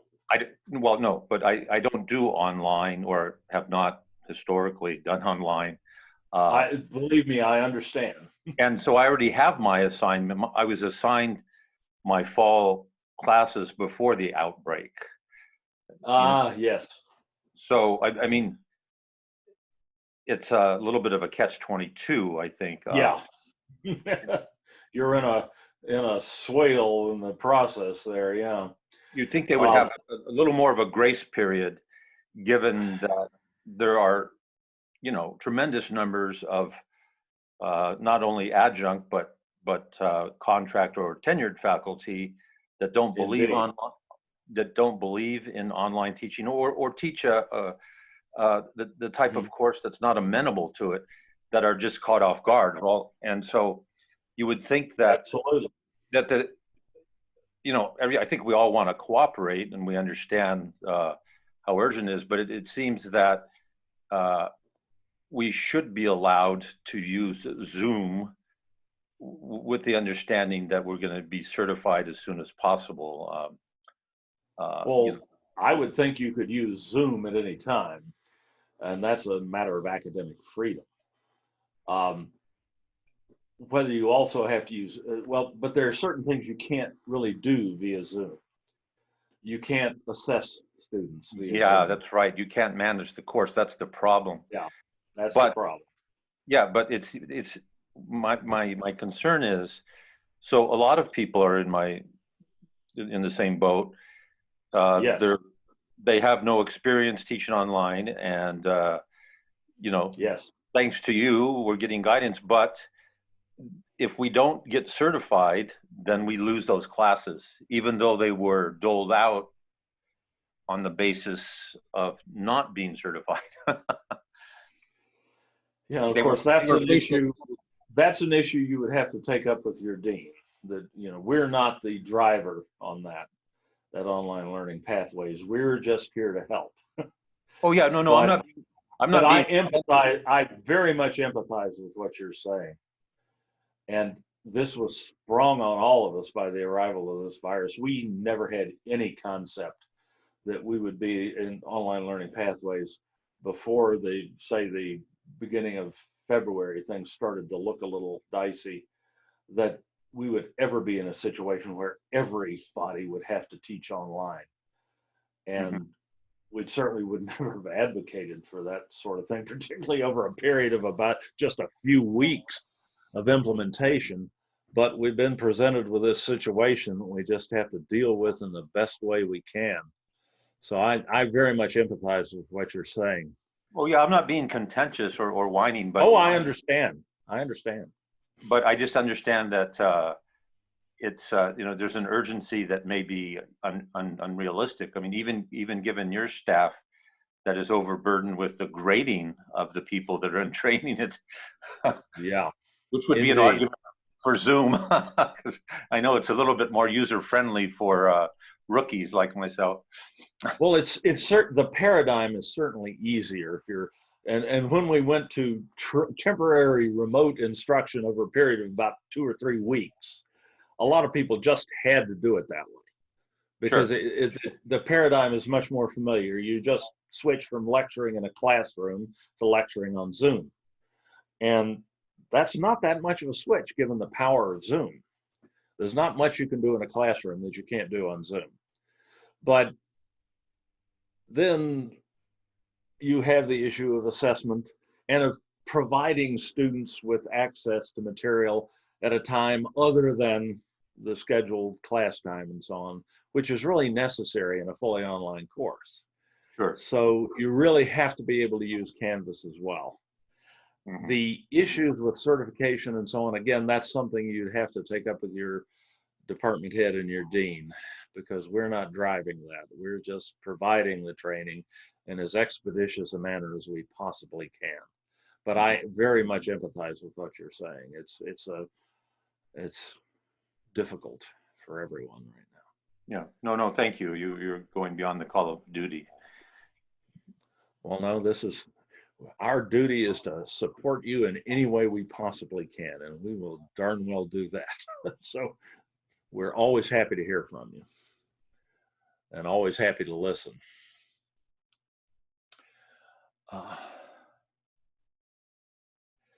How do you find the right balance between asynchronous and synchronous? That's a really good question. And there's not a real good answer for it either. It's going to vary depending upon your skill set, your the way in which you typically conduct your courses, which is your right to determine, your subject matter, and to a certain extent, the population of students taking your courses, and that can vary from course to course. Generally, in a fully online course, much of the activity is going to take place asynchronously because the students need that flexibility.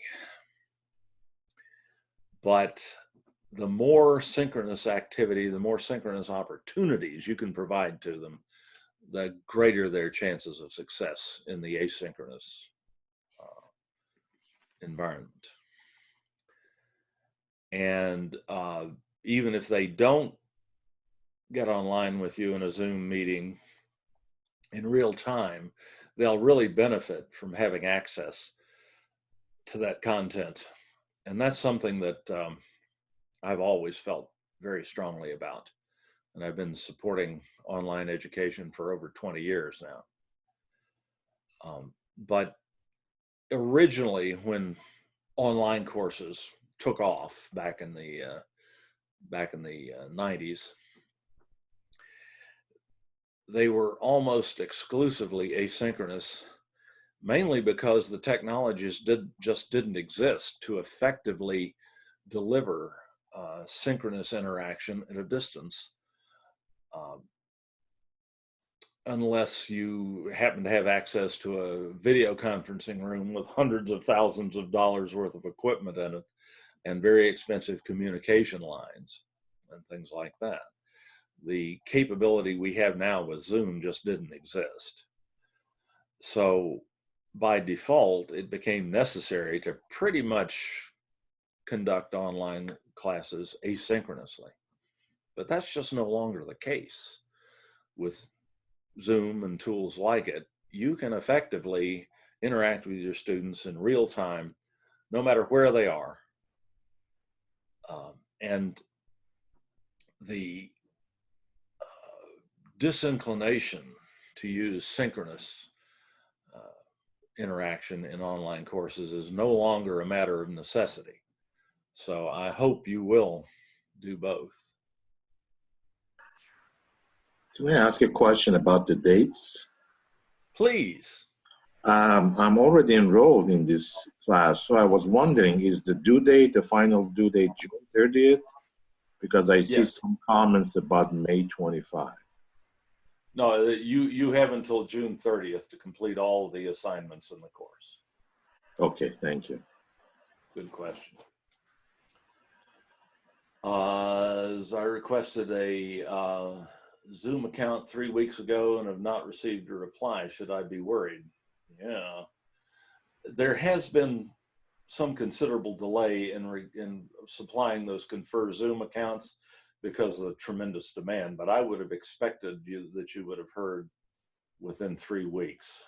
I might be tempted to put in another request just in case it fell through the cracks somehow. Be sure to use your district email address when you put it in. as well, because they won't fulfill it otherwise, and they probably won't tell you they didn't. You go to do that, you go to conferzoom.org. CONFERZOOM.org, as you see up here at the top of the screen, and go to the sign up button. And I'd be tempted just to put the request through again if I hadn't heard in 3 weeks.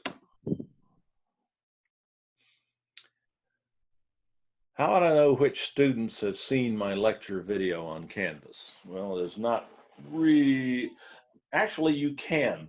In the Canvas analytics, you can see if the student has, if you have a link to your video in Canvas, your Zoom recording or whatever, you can tell what they've done. Let me show you, I'll try to be give a little more detail on that in a minute, but we do have recordings of our Canvas analytics sessions under workshop archives. The last one's been a little while, so it's probably not on the first page. Let me go. When was the last time we did that? Beginning to wonder if I correctly uploaded that. Shoot, I'm not seeing it. Oops.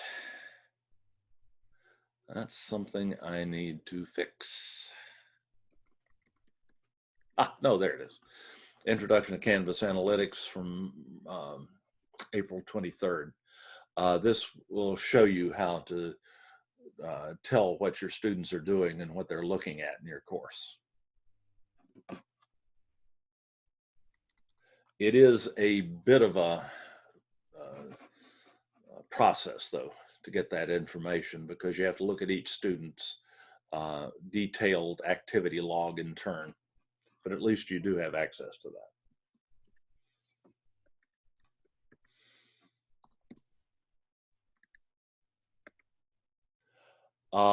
Interesting. I have 2 development shells, one named D-shell- and then first initial last name, and dev-shell- first initial last name. Which one should I use to submit assignments for my online course? The one that was probably created for the purposes of this course is probably the one that's named D-shell- first initial last name, not the dev.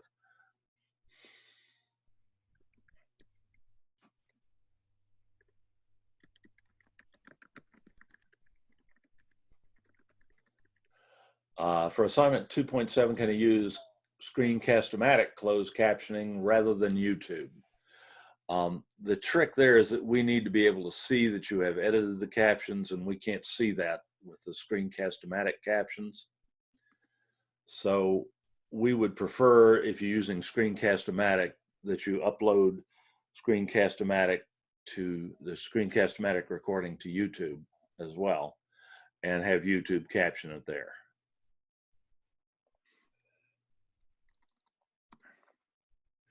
I hope, yeah. And not only is captioning videos equitable pedagogy, thank you very much for that comment, but it's also required by state law, state and federal law, our distance education guidelines, and local district policy. It is not negotiable, unfortunately. For the video assignment, can we use a video we've already made? Of course. Fine. As long as it's something you created, we don't really care when you created it, but we do have to see that you have edited the captions. So it really probably needs to be either on the on YouTube or on the Zoom cloud. You can always create this video on Zoom using Zoom and then upload it to the recording to the Zoom cloud and edit the captions there. But we do need to see that the captions have been edited, because we just want to know that you know how to do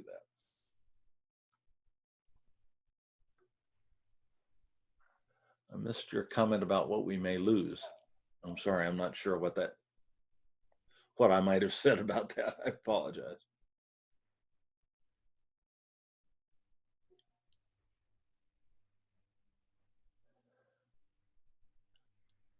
I'm sorry, I don't know when Flex will reopen in the summer, or reopen after the summer. Generally, with the colleges at least, Flex is not running during the summer. It starts again in August, has been the previous situation. And yes, your campus Flex coordinator, as Trenton said, is the person to ask about that, because we are not the experts nor the arbiters of that. Can I just use Zoom and my math lab for math class, or do I have to use Canvas? That is a question you'd have to ask your dean or your department head.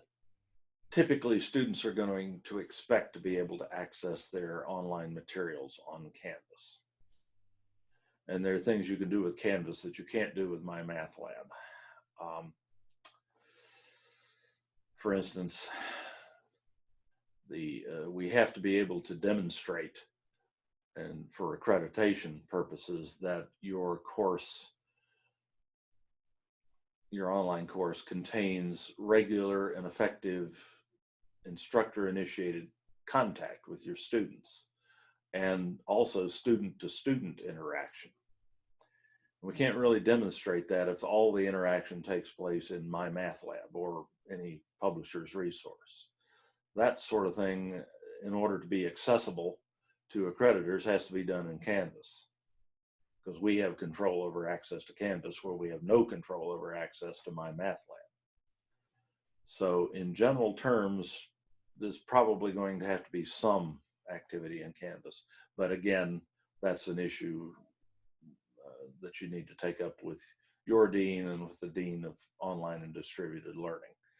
I'm just a little peon down here in the weeds. and loving it.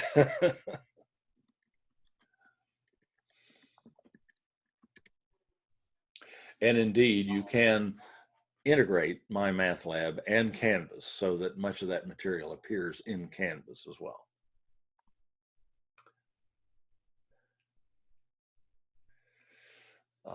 We've got a question about how do I measure the equivalency of my instruction online with my paid hours. That's a question for your dean.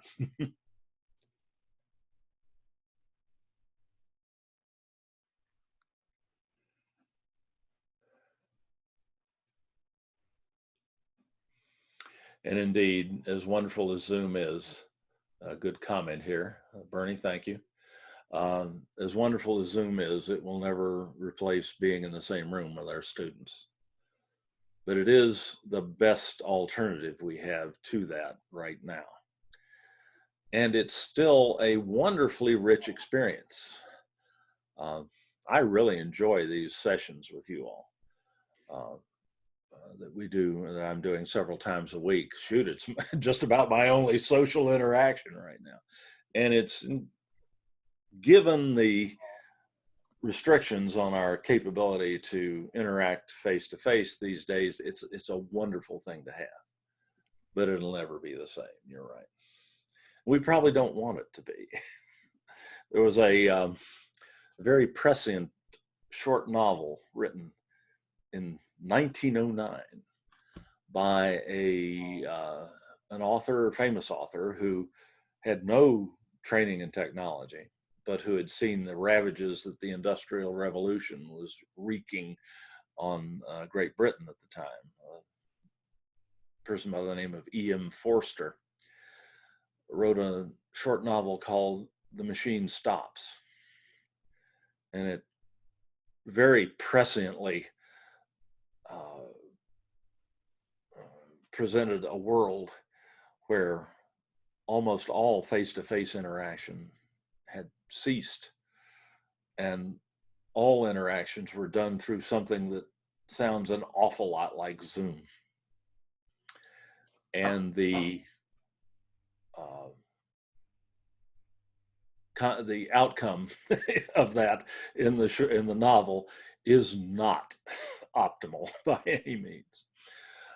It's something I would, since the advent of the internet and video conferencing, it's something I've recommended to everyone as something to read as a cautionary tale. And it's in the public domain because of the when it was first published. You can get it online. Just Google "the machine stops," and you'll any number of both print and even audio recordings of it will pop Who was up. the author? E.M. Forster, Forster. Oh, Wrote Passage. Pardon? He wrote Passage to India. Exact Passage to India. I know it's hard to believe. You would, reading a Passage to India, you would never anticipate something like this, but that's one of the most prescient things ever written about technology before the age of electronic technology that I've ever seen. And That's it is amazing. absolutely Give us worth reading. that. And Thank it's you. not very long. You bet. Yeah. I also recommend Future Shock. Oh yeah, indeed. We're in it.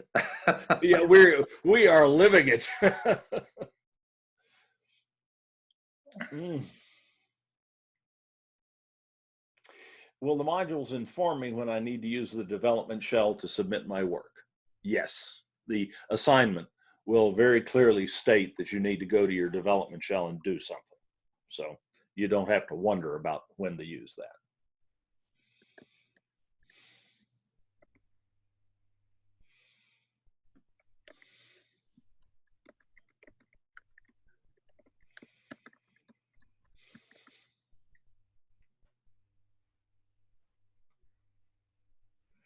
Oh, here's the question about, you were talking about uploading Zoom meetings to the cloud and said we may lose this feature or something like that. Well, I don't anticipate us losing that feature. I do have some concerns that I've expressed in earlier meetings about the long-term viability of the Zoom cloud, because Zoom is a tiny little company based up in LA, just outside of LA, and it's experienced insane growth over the last couple of months. Over the last, I think, 4-month period, they've gone from something like 20,000 users a day or to like 300,000 users a day, and it's probably even higher than that now. And the Zoom cloud is maintained by a relatively small organization. So I've had my concerns. I will say it's held up remarkably, and I've been very pleasantly surprised. So far, there's been no indication of it collapsing or becoming difficult to use or difficult to play video from. But I still have some concerns. YouTube, on the other hand, is owned by Google, one of the wealthiest corporations in the world and the most technologically advanced. So I am more comfortable knowing that my content is on Google or on YouTube. And there are certain other advantages to certain other things you can do with a video that's stored on YouTube that you can't do with the Zoom cloud. But the Zoom cloud is held up wonderfully, and I know of no immediate prospect of losing that. There is a limit to how much storage space you have in the Zoom cloud, and I think I saw that question earlier and meant to go back to it. You get 1 gigabyte of storage in your Zoom cloud, and a 2-hour Zoom meeting takes up a significant chunk of that, as much as maybe 1/10 of it.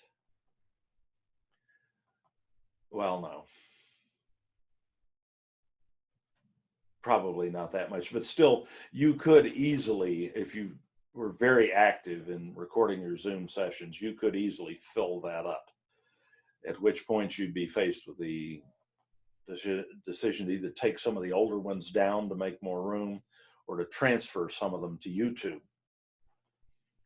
So where YouTube, you have virtually unlimited storage and bandwidth available to you. That's enough of an issue, potential issue, that I have created a tutorial in our on-demand video site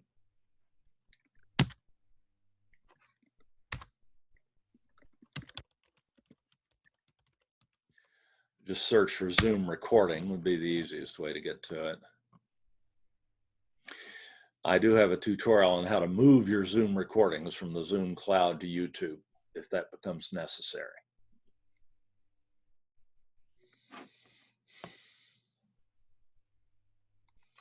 Oh, and some great interchanges going on in the chat tool. Thank you all.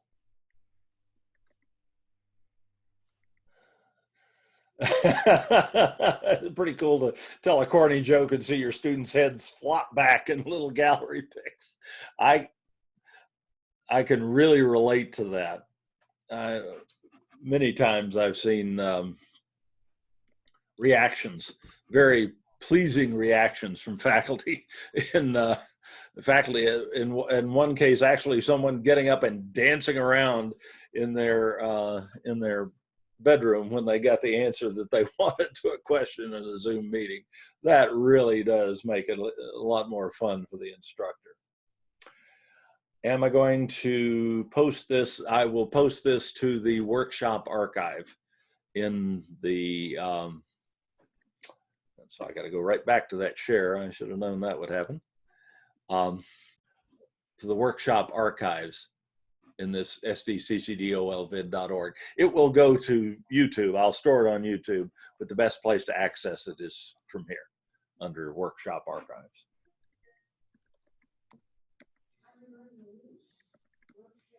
It's wonderful. Can we upload Zoom meetings to YouTube? You sure can. And that is my practice generally. When you record, Zoom has the capability to record both to the Zoom cloud and to the local computer. And if you record to your local computer, you can upload the recording to YouTube. And as implied by this tutorial here, even if you've uploaded, even if your recording is on the Zoom cloud, you can move it. You can download it and upload it to YouTube as well. Though that doesn't involve that much effort. It's actually a very quick and easy process. But it is a little bit more work than just having it automatically go up to the Zoom cloud. And this tutorial right here, recording to your local computer in Zoom and loading it to the recording onto YouTube, will show you how to do that. It's a pretty simple process.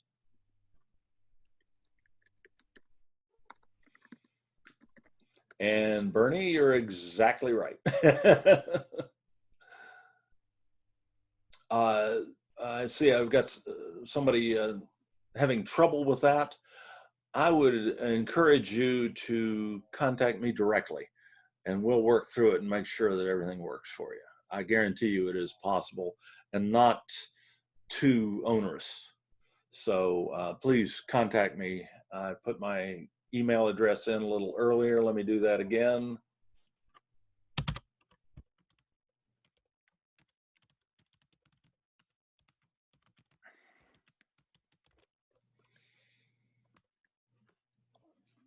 That's in the bottom of the chat tool again. Please contact me. I'd be very happy to work with you on that.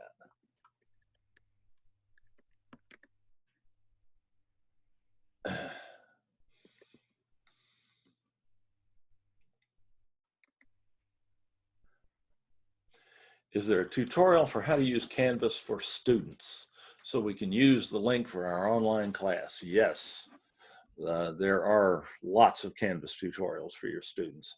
And in fact, much of that is already linked into your course or into the help button that appears with your Canvas course. But let me take a minute to show you where to find some of that. That's a really good question because your students obviously need support with Canvas as well. I will tell you that I was the primary, or indeed almost the only support contact for students during our Canvas pilots before we started using Canvas as our primary LMS. And I can probably count on my fingers and toes, probably on my fingers, the number of times I had a student ask request support for Canvas other than how do I log in, or why doesn't my password work, or can you change my password? Beyond that, we got remarkably few requests for support from students at the district level. And a big part of that was just that Canvas is so intuitive compared to Blackboard that students just adapt to it much more readily. That's the primary reason why Canvas was selected as the learning management system for the California community colleges, was its friendliness to students. So that said, certainly there is help available for your students. There is a student support hotline, just like the one that you have, that's available 24/7. You won't see that. I have that because I'm an administrator. I see both. There are the Canvas guides, always available under the help menu.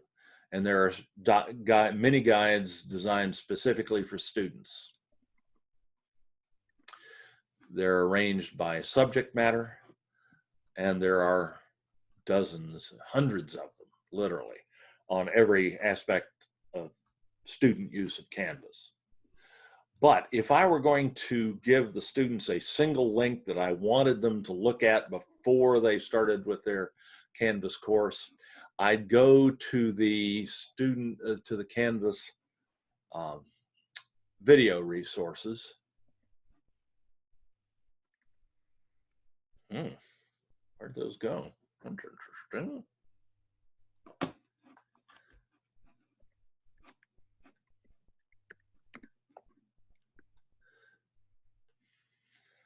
Ooh. Let's go to Canvas Basics Guide here.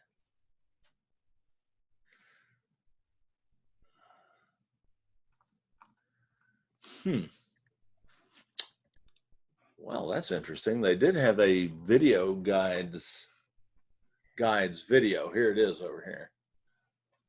I'm not quite sure why they moved that. Let's go there and go to the guides, video guides for students. And there's a Canvas overview for students that is produced by Instructure, by the company that writes Canvas. And here is the link. I'm going to put that in the chat tool. In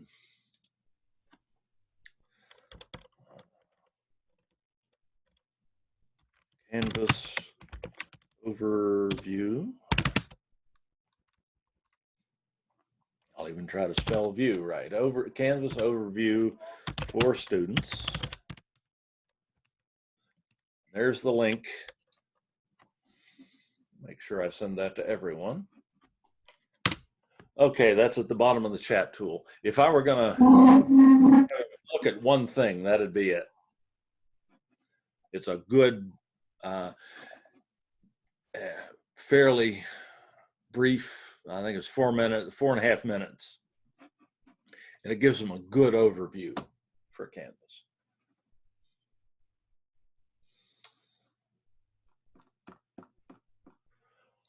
Lots of good questions.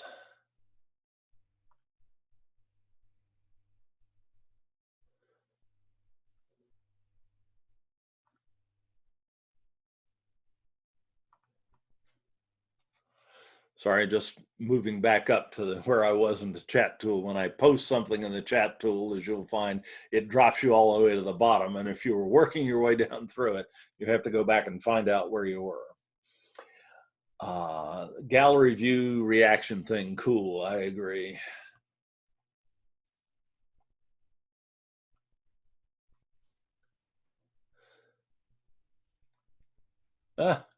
Thank you, Trenton. You found that before I did. Sorry, I didn't go down far enough. Lots of good discussion here about face-to-face versus online learning. That's wonderful to see that interplay.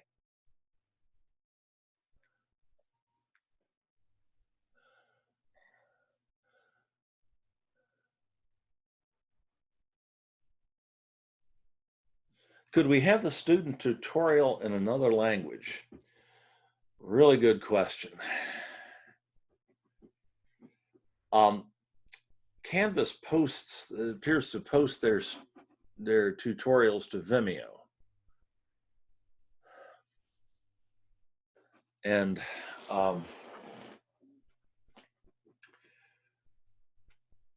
even if you might be able to get captions in other languages on Vimeo, but I'm not sure about that.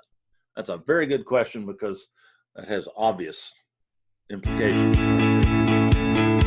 If I go to close captions, all I get is English. Nuts. If this were on YouTube, of course, I could at least request captions in another language. Another good reason for putting your content on YouTube. It supports 40, almost 50 some languages. I don't know of a way to do that on Vimeo.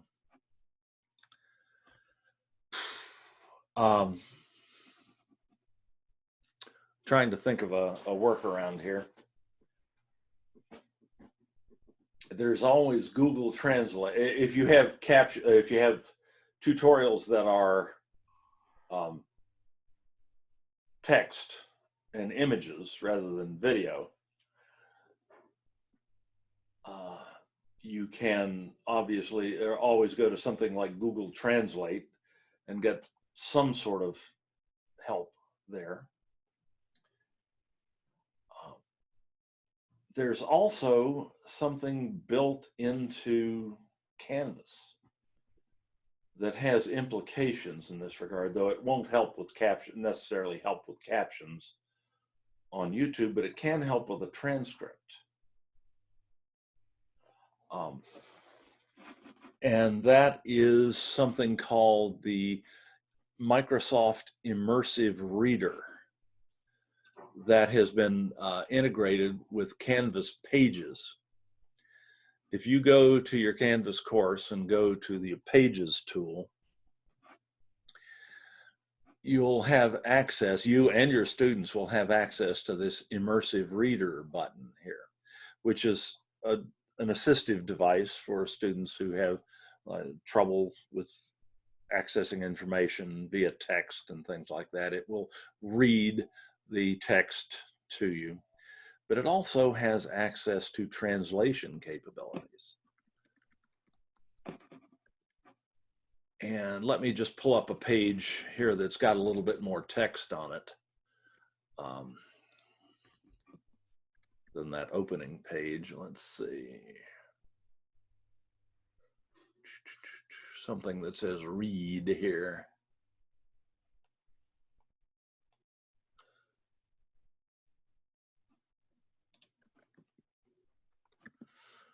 Oh, it's got some text in it anyway. If I go to the Immersive Reader, the images are stripped out other than their alt text. And you can have it read. 2.9 Publisher Materials, read. And as far as I know, the only reading, well, no, that's not true. Another thing you can do is you can go to your reading preferences and you can translate this into a wide variety of other languages. The translation is not the idiomatic translation you'd get from a professional translator, but it's surprisingly good. Like Zoom, it's surprisingly good alternative to what you'd really like to have, but are not likely to have access to. Translate that to Latin American Spanish. We set that to document, and there we go. 2.9 Materiales para editores. Read. Módulo 2 encabezado arcoíris. So you can always copy content into a Canvas page and then provide it to your students, and they have the option to go in and do this. And I was just floored when I first saw this in Canvas. This definitely meets the dictates of Clarke's first law. which states that, as many of you have heard me state before, states that any sufficiently advanced technology is indistinguishable from magic. This is magic, clearly. It's the only explanation. And critical for much of our student population. And they have access to this in Canvas themselves without you having to provide it to them. It's automatically there. It only works in Canvas pages. It won't work with a file that you've uploaded from your local computer, like a Word document. Though there are other options for that, like Google Translate and so on. But this works with Canvas pages. So it's another argument for putting content into Canvas in the form of pages rather than uploaded files. Anyway, that's something I love demonstrating. It's just absolutely freaking magic. Oh, you all are so kind.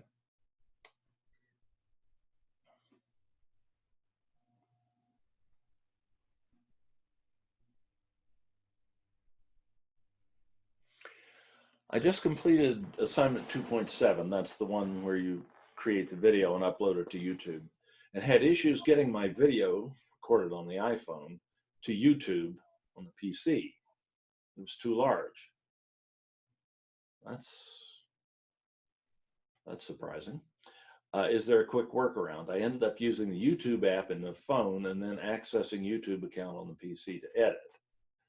Well, yeah, that's what you did is the recommended process of uploading the video to YouTube directly from your phone, rather than taking the time to transfer it to your PC and then upload it.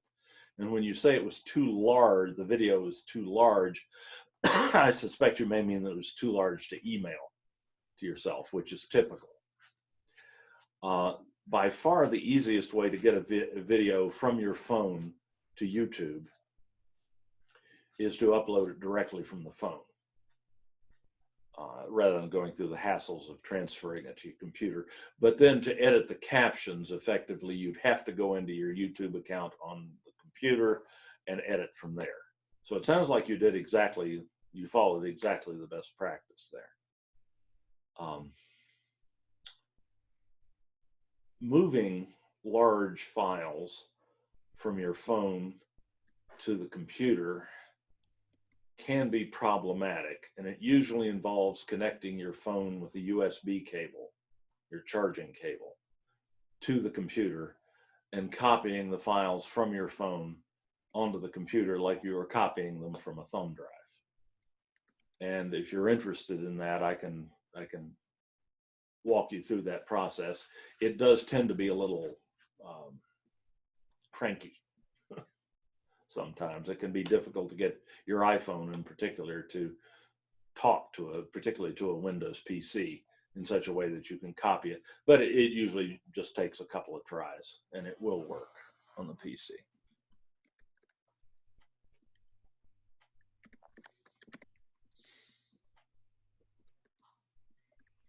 Oh, thank you very much, Stephen. I appreciate that. From the heart. Well, and I appreciate your active participation here. Really, that's the magic of Zoom. A dialogue is always better than a lecture. And thank you so much for helping with that. And I hope you'll do it again. When is the next workshop that you'll be let providing? me see. Let me pull up the what we have scheduled so far here. Well, if you have it access, I mean, I can access it too. I was just curious. No, that's a very reasonable question, and I should have it here. I'm looking for it. It's in my email,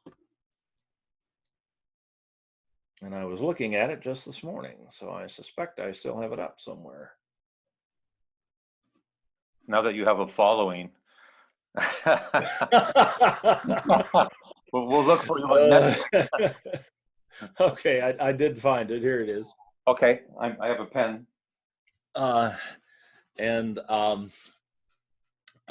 Next one is the 19th, which is next Tuesday, and it is adding video to your Canvas course. That's always a fun. And then the 21st is assessment in Canvas. Okay. Testing and homework assignments, graded discussions, evaluating your students. Okay. Then the companion one, the next day, is grading in Canvas, how to grade those assessments and how to manage your grade book in Canvas. Then on the 27th, Canvas communication, inbox, announcements, discussions, things like that. And then on the 29th, intermediate Zoom, how to do all those fun things that are in the menus down there that we never have time for in the introductory classes. Polling, virtual backgrounds, breakout rooms. And anything else you care to ask questions about that I can show. That's what we have scheduled so far through the end of May. We will probably schedule some more for Zoom at some point. And Mary Kingsley sends out an email at least once a week with the current schedule or upcoming schedule on it. And she sends it to, I think, the entire faculty DL at the district. So hopefully you should get those emails. If you're not getting them, please email me and let me know that, and I'll see if she can add you to a distribution list. Make sure that you do get those. And you're always welcome to email me and ask for information about what's coming up as well, or anything else for that matter. Okay. Will a recording of this session be available? I came in late. Absolutely. It is available, will be available. It's being recorded right now on our on-demand video site at sbccdolvid.org. And there's the URL right there. SDCCD online video is what that stands for, obviously. And to help make it a little more mnemonic, you just open up a web browser, type that in, and you'll go to this site. It is also linked on our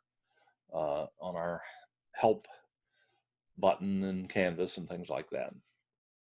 But that's the easiest way to get to it. And there at the top, there's an access menu that includes a button for workshop archives. And that's where you'll find this video. And the ones that preceded it. Like here's the last time we did this session just a few days ago. We found that there's been a lot of interest in this, and we're offering it fairly frequently. But you can get the recording for that one already, or you can wait for this recording, which hopefully will be up there by tomorrow.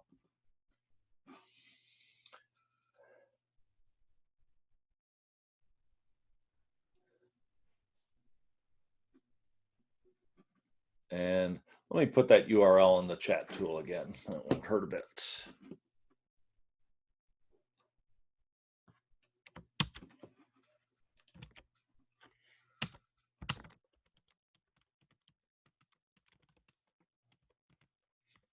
There it is in the chat tool. And remember, now's a good time, if you haven't already done so, to save the chat log. If you want to keep a copy of that, you can save it to your local hard drive by clicking, if you're on a computer, by clicking on the little menu button, the More button in the lower right-hand corner of the chat window.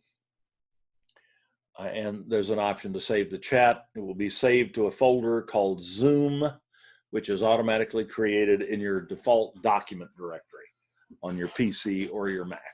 You can find it in Windows Explorer or in the Finder on the Mac.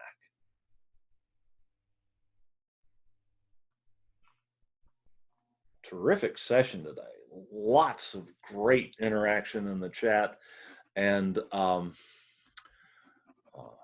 lots of great questions. Thank you all very much. And I'll keep answering questions as long as you have them. Somehow 23 of you have managed to hang on until well after noon. And I will not leave as long as you have questions. So Hit me with more if you got them.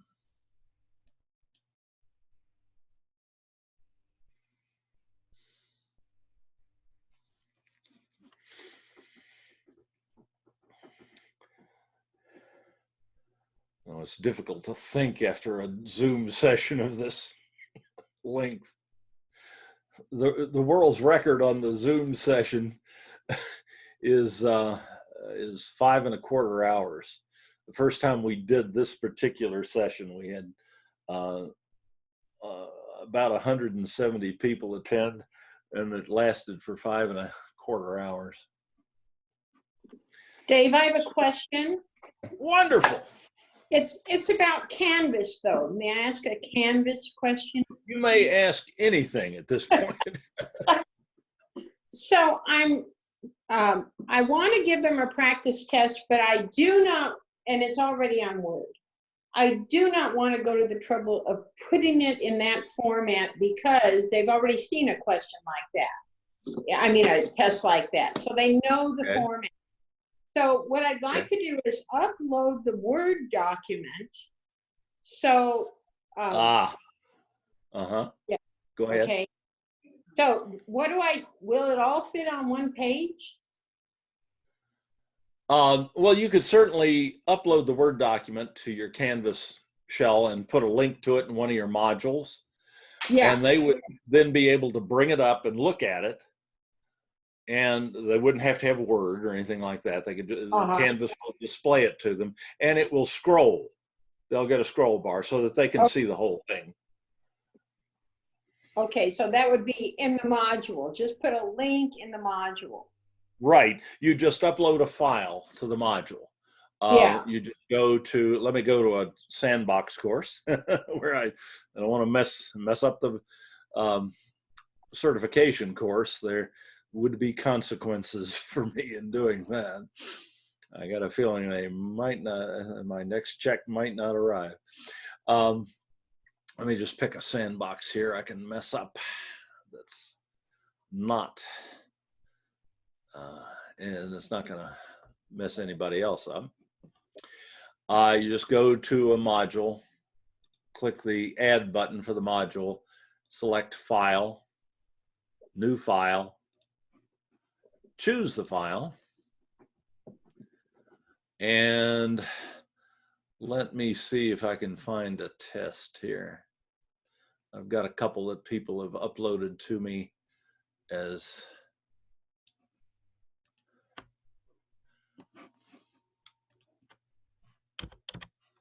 samples. Here's a multiple choice sample exam. We'll take that one. Open that.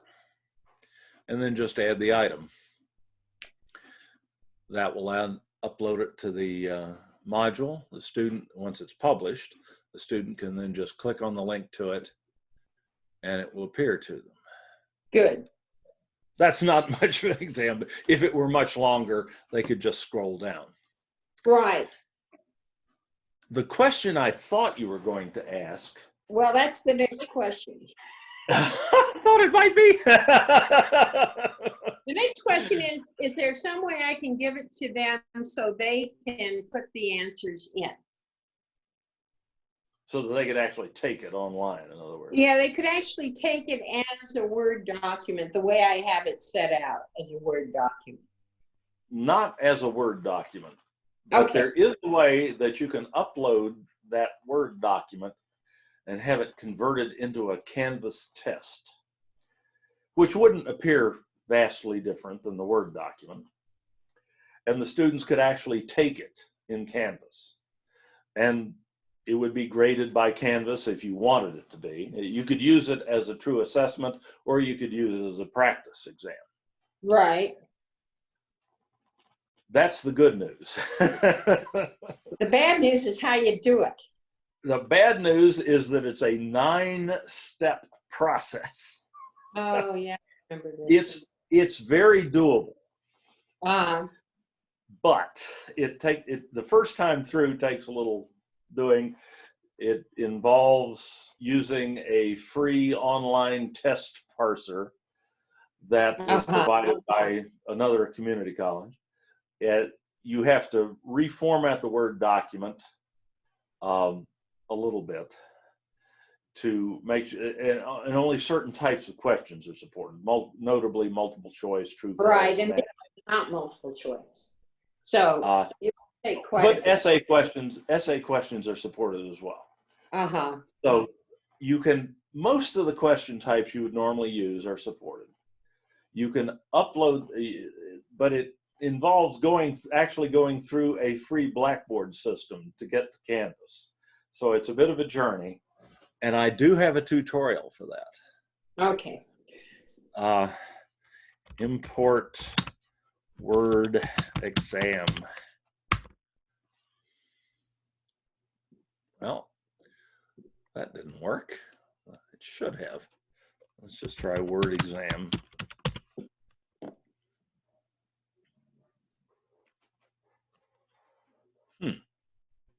That should have worked. I got to look into why that didn't work, and I'll fix that. But it's okay because it's a practice test. I can just do it the easy way, and then we're on Zoom. We can go over their answers that they've written on paper. yeah, but there might be some folks who would be interested in this. There it is. Okay. I've got to add some new keywords to this. But importing a test typed in Microsoft Word or other word processors into Canvas in 9 steps. Okay. And the tutorial, the process is something of a Rube Goldberg machine. And here's the list of steps. And then here's the tutorial that shows you how to carry them out. The tutorial only takes about 15 minutes to watch, so it's not an impossibly long or difficult process. But it does involve creating a free account on a free Blackboard system, and importing the test first into Blackboard, then exporting it from Blackboard, and then importing it into Canvas. Because Instructure has not seen fit to provide this functionality where Blackboard has. So it's something you can do. And if you had a lot of Word exams, and I say this mainly for the benefit of the other folks who are on it, because some of you may have publishers' test banks that are written in Word, where you just have these long selections of multiple choice questions in Word documents.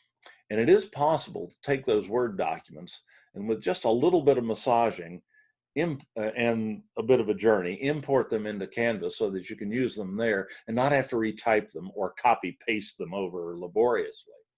So if you have an extensive test bank in Word format that you'd like to use, it's worth the effort, and it's quite doable, and it works quite well. Especially the second time you do it. The first time is a bit of an adventure, and I'd be happy to work with you on that. That's a useful thing to know. Okay, thank you. You are certainly welcome. Hi, Dave. Yes. I sent an email question, but since I have you here, is it okay if I ask a Canvas question as well? Please, absolutely. Yeah, so regarding quizzes, I've created about 4 quizzes, each 10 questions worth 1 point each. It seems that when I go to publish it, the quiz total is only for 9 points, and I can't seem to figure out why it's not counting each question as 1 point. Oh, that's a good question. It certainly should. There's something about one of those questions. Excuse me, Dave. Excuse me. I know the answer. Yes. Yeah, I'm sorry? Yeah, I know the answer for that question. Please. Oh, go right ahead. Please. Yeah, because I experienced the same thing. And then I realized that when I put the 10th question there, then I have to ask a new question. And then save it. Right. Then you have to add one more question without putting anything there. You say new, and then you put save it. Then it will get 10 questions instead of 9. Thank you. You're very welcome. Dave, I have one more question here, as long as you allow me to talk here. Please, please. The captioning the videos, that is a problem. That is a question. Well, that because you brought it up today, you talked about that very long. Well, I have an accent. Do you believe the captioning will be okay? I mean, that is a test. That actually. can be an issue. You want to be especially careful to speak slowly and distinctly, and that will help. And Google, you know, of course, is an international corporation, and they support so many languages and people from all over the world with all sorts of linguistic backgrounds. So it's pretty good. But when you're doing the English captioning, there can be some issues with that. So the only thing I can say is you just have to try and see. Okay. Okay. You will get something that you can edit, but your results may not be as optimal as a native, a person with a more immediately recognizable accent to Google. But I'm betting that the results will not be bad, especially if you speak slowly and distinctly. I'm betting it will do a pretty good job, but I'd be fascinated to hear what your experience is on that, if you wouldn't mind. Yeah, sure. Sure. Thank you very much. Thanks a lot. Thank you. Great question.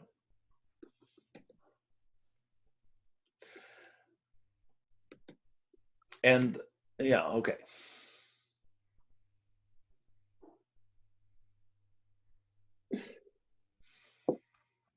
Okay, and nothing else new in the chat tool. How about more questions verbally?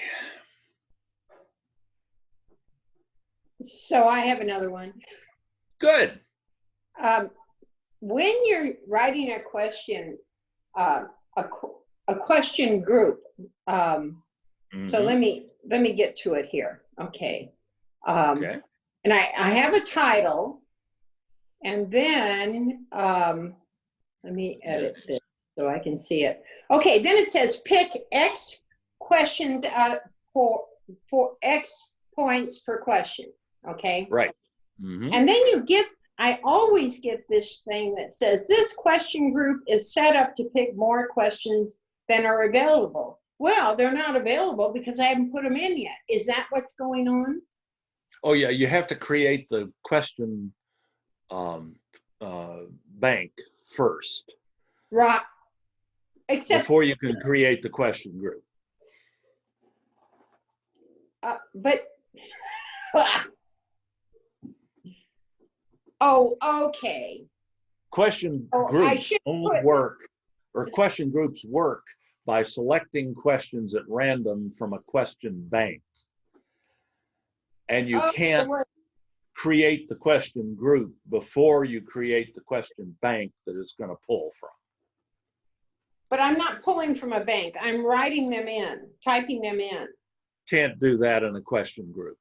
You have to type them, you have to put the question, you could type the questions in, but you have to type them into a question bank.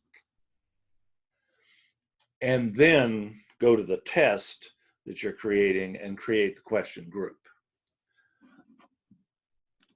So, okay. Yes. I go to the first question. I mean, I've done a successful test before, but I've always had this problem. After I put the title, arguments, non-arguments, okay, and then it has that pick X questions for right. X points. Okay, then I go down for the first question. I click question. Okay, I put the first question in. This one's multiple choice. Then I put in the possible answers, okay, with the correct answer, okay? And then I put on that question, I put 4 points. And the next 3 questions, I'm gonna put 4 points because it's worth, this part of the test is worth 16 points, okay?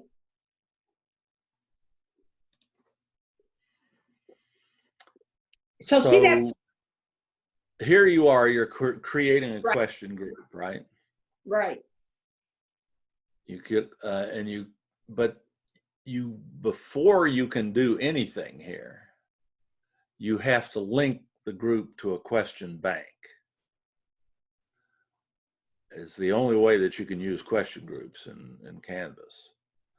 And you have to have that bank created before you start this process. Is the only way I know how to do this in the past. Where? I don't have a bank.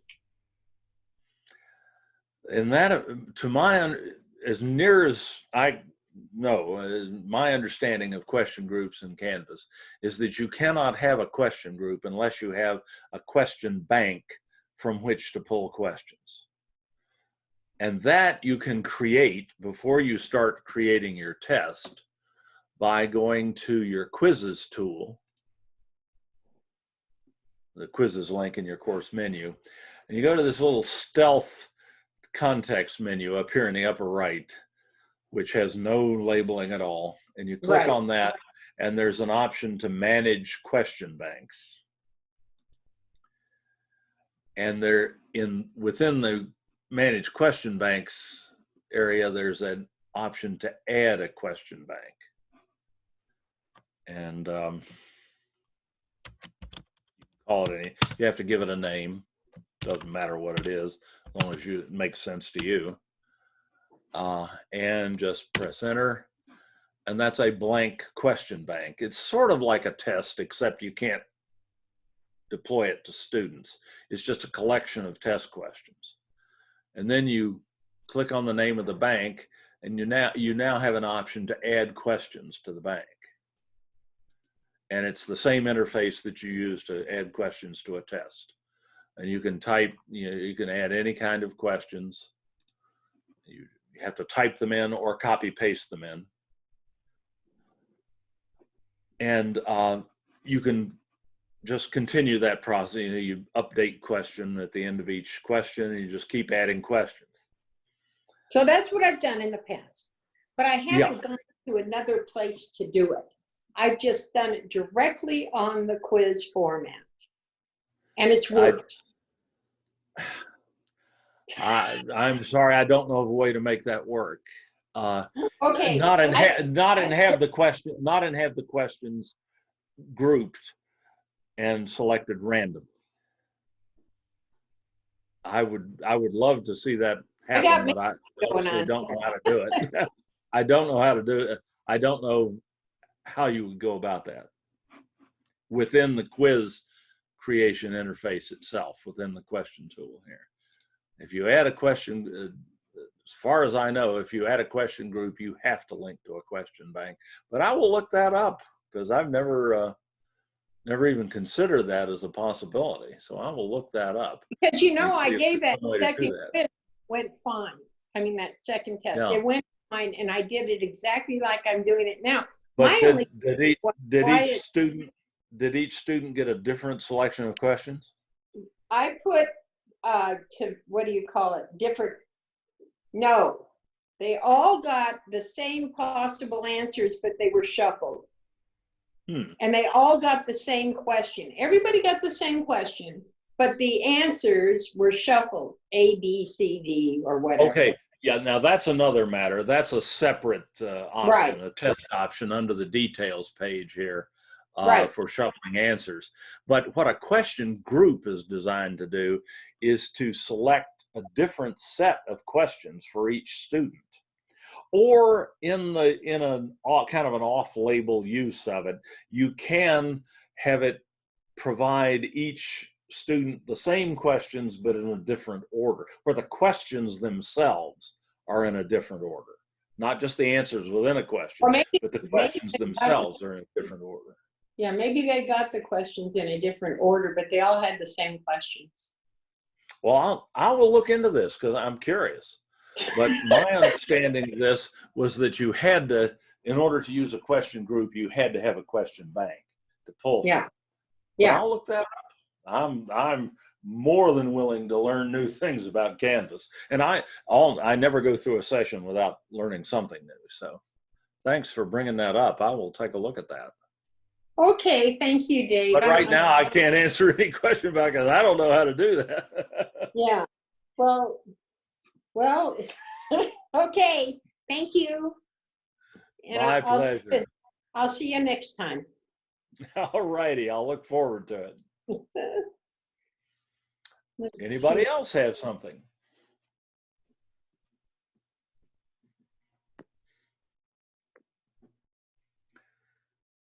Oh, don't worry about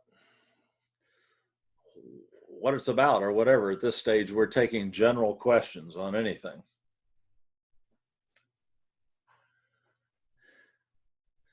And please remember, I know you've heard this old aphorism, but the only silly question is the one you don't ask.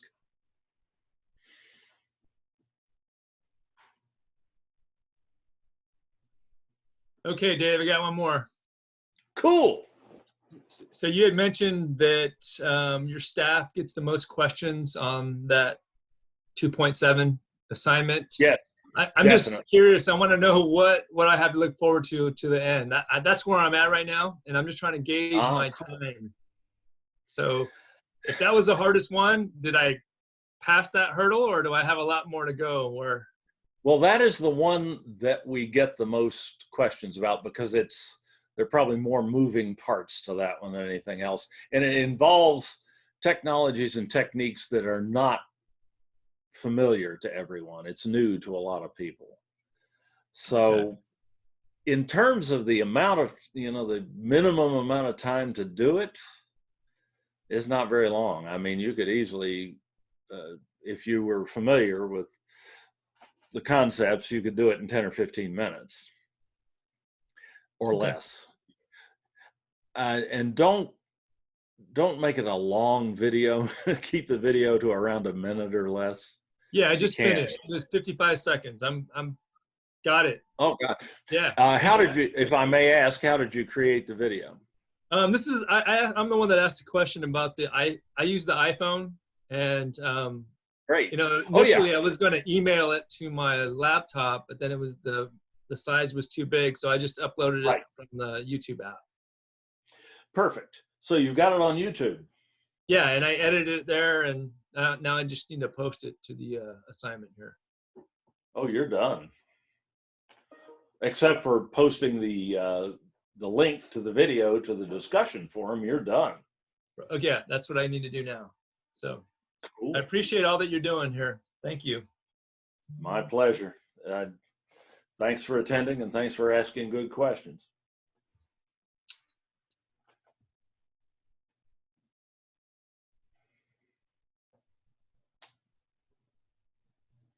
Anything else?